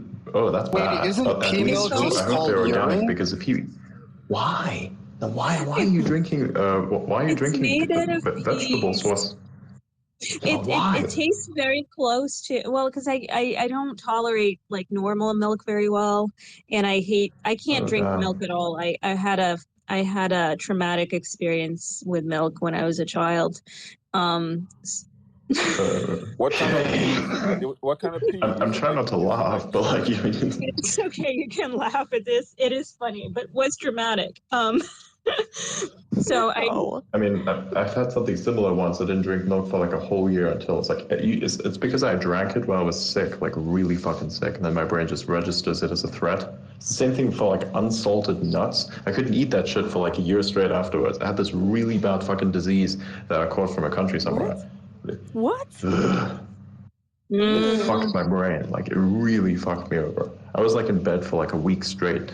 I think it's called leptospirosis or some shit. Oh yeah, that was nice. Yeah, I like laid in bed for like 3 weeks, something like that. I couldn't fucking move, and I couldn't see shit. That was great because like your eyes are red and everything. God, Ooh. I didn't know that. Yeah. So when people tell me about their diseases and shit, I'm like, are you sure you got the worst? I feel that. Oh my God, I didn't know that. It was so much pain. I kept looking at one light, and I started to do math or some shit. Adrian, are you drinking milk because after your run for like just the protein, like you want protein right after? That just tastes good. Yeah, he just likes milk. I figured like he's like that character in The Boys. In what? The Boys. Oh, You know who I I'm know what you're talking talking about. I about. have not seen it. The Boys, right? It's like on Showtime or HBO or something. I know what you're saying. He's like Pleasantville. He's like Paul Walker in Pleasantville. Like 1965, like ice cold milk. I was going to give you a suggestion if it was because of the like trying to get protein after a workout. Have you heard of Fairlife or Core Power? It's the same company. No, I just prefer eating steak, drinking milk, and not eating anything weird substituted with anything. This doesn't make any sense. No. You're gonna like this. You're a science guy, right? I get the feeling you like. Okay. Hopefully. So Fairlife is actually, and I know it because it's a Chicago company. They got bought by Coke, I think. I'm not an investor, but they filter. It was really interesting hearing this guy's story. The founder got up on stage at a talk I was at. And I said, I think this is the founder of the company, the milk that I drink. He said there hasn't been any changes or like real material changes to the way that they process milk in 100 years. Louis Pasteur, right? And he said he was a veterinarian, and he came up with a way to filter milk. So he separates milk into the 4 parts. I'm probably going to forget what they all are, but it's like water, fat, protein, maybe lactose, or maybe lactose is one of those. I don't know, whatever. But he can separate the different parts of milk. And so they filter out the shit you don't want, and it increases the parts you do want. So it takes out like the fat and the sugar and lactose, all that Okay, like enough crazy milk stuff. talk. I want whole milk. Like, Yeah. Well, anyway, I was just Why are you saying, trying to- it's really if first of all, if you want milk, and you don't want the This weird is stuff, it's a this is good. subject of very murky waters. I didn't know it'd be so controversial. It's just like better milk. It is very controversial, Christopher. How dare you bring this I love the fact that somebody brought this meme back to my attention. The only reason it's named almond milk is because no one can say nut juice with a straight face. I mean, I don't drink the almond milk. It doesn't taste. Why are you laughing? I'm silently laughing. Oh, you people. Oh my What's goodness, funny I thought about of so it? many I naughty don't know, things but to I'm say. dying over here. There must be something wrong with me. You mean it should be every common day place for a chick to be like, oh, I love nut milk. Yvonne, I can't hear you. Oh boy. Can you guys hear her? I don't Yes, I can. think she's speaking, is she? She's That's like a no, I that's a don't hear her. really. If somebody took that out of context, holy shit. Exactly. Just like when I said I drink pea milk. Oh my god, this is so bad. Someone's gonna milk us milk. Oh my god, what's bad? Oh my god. Okay, fuck it. Let's commit to the fuck up. Someone's gonna milk the fucking milk moments of the fucking space. Dear God. Supercut. Milk the supercut. Help us all. Stop giving them Did you know? ideas. Did you know you can milk spiders? I don't want to know. Why did you have to tell us? True. I did not want to I know have this. nipples, Greg. You can do the same thing with That's I mean, you snakes, can but it's milk not really milk anything, though. can you not? You can milk anything. It's venom. Would that be so? That's true. Okay, so back to the space. Let me reset the room. This is not a room about milk, nut, pea, or other Or other protein-based substances. Or arachnids. That's right. Or milky Arachnids. spiders. Crabs. This is a Land very crabs. serious Dairy space. products. This is a very serious space about quotes. Welcome to Quote Night with us. And We are definitely not talking about land crabs, also spiders. definitely not. And we'll never talk about them again. Not that I we do ever like do. those things, though. I'll be Not honest that with we you. ever do. That's right. That's right. Keep them I have a far quote apart. from a leading arachnophobia specialist about Please how to go milk. away. I'm going to kick you down for that. No, I want to hear Matt's Now I quote. want to know. What is it? What is Do that? you really have a quote? I've been overruled. Well, no, in Catherine. context of the space here, so no, it's controversial here. You think when you ask how do you milk a spider, you automatically assume you milk it for the venom, but do you not want to milk it for its web? That's a quote from. That's a good one. Yeah. Spider-Man thereby is producing a lot of that, which is ultimately quite disturbing if you think about it. It's like, Yeah, imagine that's good. describing that movie as a pitch to someone, but in a different context. Dude, somebody pitched It's just a teenager that, oh boy, I'm not talking about it. And it made like $500 million or something. I know it was Yeah. a hit, wasn't it? The thing is, spider silk Milking actually spiders. is one of the engineering research items that's out there currently. Oh my God, I have another room idea. You take movies and you describe them like in the worst possible way. So like Spider-Man is a movie about a person being milked for their for their web. Oh, that's good. We could do a lot of damage with that. We sure can. That'd be good. That'd be fun. Titanic. Oh shit. Somehow you just gave Spider-Man an R rating. Yes. Oh, we can turn PG movies. That's another room idea. Turn PG movies into R-rated movies. Yeah. Ooh. Like Cars. Vice versa, turn R-rated movies into PG movies. Like how would you do that with like? I can't even think of an iconic. What's a really song. juicy R-rated movie? Well, what like about American Psycho. Oh yeah, American Psycho. Yeah, that would be a good one. Oh man, I read the book. That haunted me. The librarian freaking recommended it to me. He's like, you like New York, you like, yuppie things. And then, yeah, little did I know. Oh, that was brutal. Brilliant. Super brilliant, because he repeats things so much that you start thinking like him. Like it gets into your brain. I was like walking around like thinking like American Psycho guy. Yeah, that was Christian Wait, you said librarian? What is that? Do those still exist? Yeah, weirdly enough, they do. They're big advocates of freedom of speech, I was told recently. Well, here's okay. So let's so as we wrap this up, but I think this has been something that we might want to repeat, or maybe we'll do the movie thing next. But let's go to X Phoenix, who hasn't spoken yet. So, there's a lot of pressure. So we want like a really good quote because we're getting close to ending. So I just want like super good quote from you, X Phoenix. So well, I shared. Thank you very much for allowing me up. I appreciate it. Adrian, Asya, Yvonne, Vessi was in here. I saw it was great space. I missed the beginning of it. I was at work, but I wanted to share with you the one that kind of formed me is like I had a really tough childhood, and my grandma took me in. And basically was starting over when I was like 12 years old, and I didn't understand basic premises and stuff like that. So the one quote that kind of stuck with me was, "Do unto others as you would have them do unto you." It's biblical, but it's considered the golden rule. So and that's like one of the most formative things for me. But I did share a Walt Disney quote down in the comments that I kind of have on my vision board because I'm working on myself and trying to take more risks and do things that are out of my comfort zone and stuff. So, but you guys have been huge helps for me. So I really appreciate you guys. Thank you. Beautiful, Phoenix. Thank you. I guess we'll go to Mikey. Mikey, are you going to give us something great? I mean, I was, and I got cut off, but I'm happy to do it now. The odds of being born are estimated to be approximately 1 in 400 trillion. You don't believe in miracles? You are a miracle.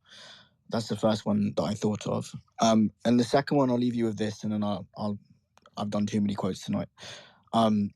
Music gives a soul to the universe, wings to the mind, flight to the imagination, and life to everything. By Plato. I like these. I have a Plato book on my bookshelf. Let's go to Christopher, and then we'll finish up with Yvonne. Christopher. Okay, I think I might have found something, and you guys, I'm definitely glitching here because I can hear you guys, but I can't hear Mikey. But I see a little spinning wheel next to Mikey where the mic would be. Do you guys see that? No, it's just you. No, but I mean, like when you're glitching, have you ever noticed that? Like the person you can't hear? You. No, I never saw a spinning wheel. Oh, well, maybe look for it next time. Roulette like, there's somebody, because there's 2 spinning wheels I'm seeing, and I bet I can't hear X Phoenix. What else do you see, Christopher? Just spinning wheels. Oh, that you were fucking with me. Okay. Yes. All right, I'm going to read this because I meant to read this before, and I think it's really cool. So I'm just going to read it, and then I'll stop talking. Okay, this is from Lone Survivor, and I'm doing it on my computer now, so I can actually read it. It was so small before. Hopefully I don't get pulled again. Been around the world twice, talked to everyone once, seen 2 whales fuck, been to 3 world fairs, and I even know a man in Thailand with a wooden cock. I pushed more Peter, more sweeter, and more completer than any other Peter pusher around. I'm a hard-bodied, hairy-chested, rootin' tootin' shootin', parachutin', demolition, double cap, crimpin' frogman. There ain't nothing I can't do. No sky too high, no sea too rough, no muff too tough. Been a lot of lessons in my life. Never shoot a large caliber man with a small caliber bullet. Drove all kinds of trucks, 2x, 4x, 6x, and those big motherfuckers that bend and go shh, shh when you stop on the brakes. Anything in life worth doing is worth overdoing. Moderation is for cowards. I'm a lover. I'm a fighter. I'm a UDT Navy SEAL diver. I'll wine, dine, intertwine, and sneak out the back door when the refueling's done. So if you're feeling froggy, then you better jump, because this frogman's been there, done that, and it's coming back for more. Cheers, boys.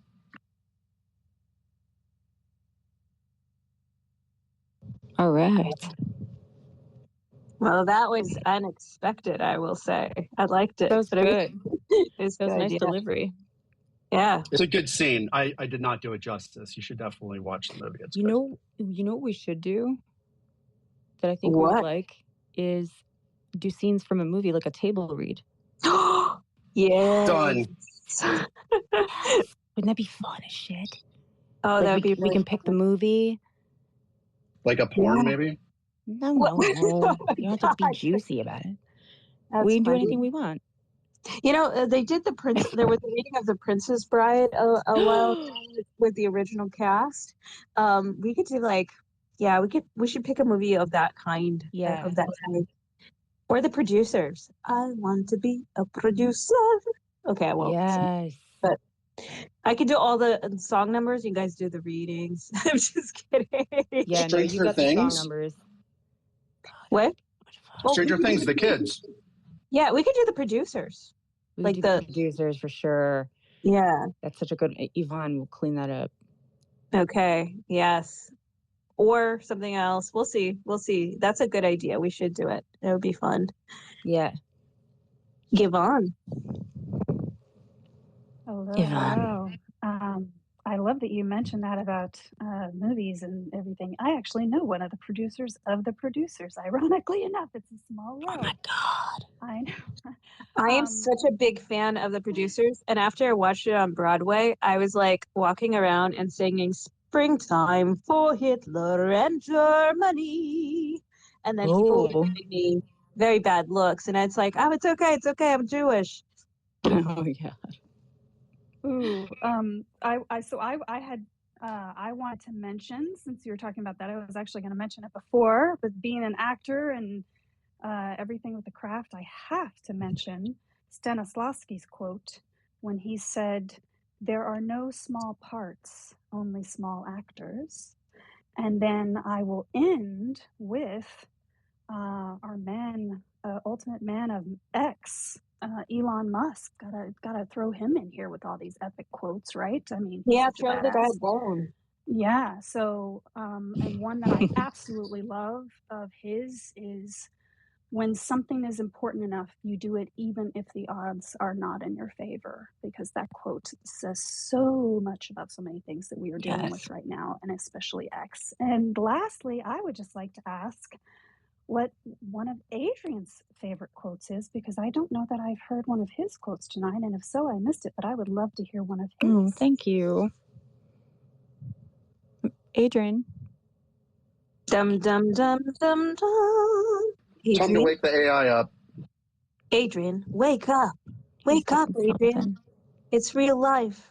Okay. Inquiring minds want to know. He's there. Adrian. There is a request for you to give us your favorite quote, or one of, and whichever character you would like. It must be ChatGPT 3. It's a little bit slow. I think he said he's eating right now, so I'm just going to do one of his, don't worry about it. Yes. Don't worry about it, dude. Wait, I don't know why I did that. Please ignore. Rewind, erase. You made me think of the other Elon quote from The Princess Bride. Remember when he said, give me money, give me power, I don't care. Remember that? Yes. Oh, yes. That's good. He has so many. We should definitely do a reading. That would be really fun. Yeah, we got to do that for sure. I can That's so wrangle much some fun. actors too. Hey, I Yvonne have probably something. also. I have something if you guys have time. Yeah. Okay, it's from the movie The Sandman, which is on Netflix. It's the opening scene of episode 1. It's Sleep of the Unjust. It says, sorry, I just got to walking the dog. It says, we begin in the waking world, which humanity insists on calling the real world, as if your dreams have no effect upon the choices you make. You mortals go about your work, your love, your wars, as if your waking lives are all that matters. But there is another life that awaits you when you close your eyes and enter my realm, for I am the king of dreams and nightmares. When the waking world leaves you wanting and weary. Sleep brings you here to find freedom and adventure, to face your fears and fantasies in your dreams and nightmares that I create, and which I must control, lest they consume and destroy you. This is my purpose and my function. That's from The Sandman, episode 1, Sleep of the Unjust. That was great. Wow. Well, I think this has been quite a lovely quote reading night. We also went into some very controversial topics around milk. Forget all of that, please, immediately, or else I will come by like the Men in Black thing and erase everybody's minds. Just want to thank everyone for joining and thank my co-hosts, my very lovely co-hosts, who I haven't been hosting or co-hosting in a little while, so it's just kind of coming back to this, and it's so nice to be with like really fun, easygoing people who, jive. So I really appreciate Adrian and Asya, and I think those are both really, really great follows also. And I know they and Yvonne and Adrian and Asya also all do like spaces together, so they're all great to follow for some great spaces. I actually really enjoy hanging out in their spaces, so definitely recommend. And I guess we'll do more, I hope, together. It would be really fun. I've really enjoyed the last two that we've now done together. And now we have all these ideas for readings, and we got rewriting movies and more quote nights maybe. So I don't know. What says you? Yeah. Oh, who, me? Asya. Asya, who me? No, I love you guys. Thank you for being here. Even if you didn't talk or if you did talk, we're really glad you're here. Make sure that you're following people you resonated with. I know that kind of sounds kind of cringy, but definitely follow Yvonne and Katherine and Adrian, of course. And Katherine has a book coming out that's going to be a beautiful, beautiful read. And Yvonne does beautiful visual art. And Adrian writes, and he helps me write. And we have a lot of cool stuff coming up, you guys. Appreciate you. And I don't mean to jump in, but I did share at the top the quote that Adrian wanted to share, his quote, and I'll read that out. But definitely make sure that you like that and repost, because it is fire. And it says, yes, so good. Be the creator, not the hater. If you think you can do better, I dare you to do so. Great quote. I guess Adrian is probably not available, but I will do his voice. And hello, I would like to say. Okay, I'm watching.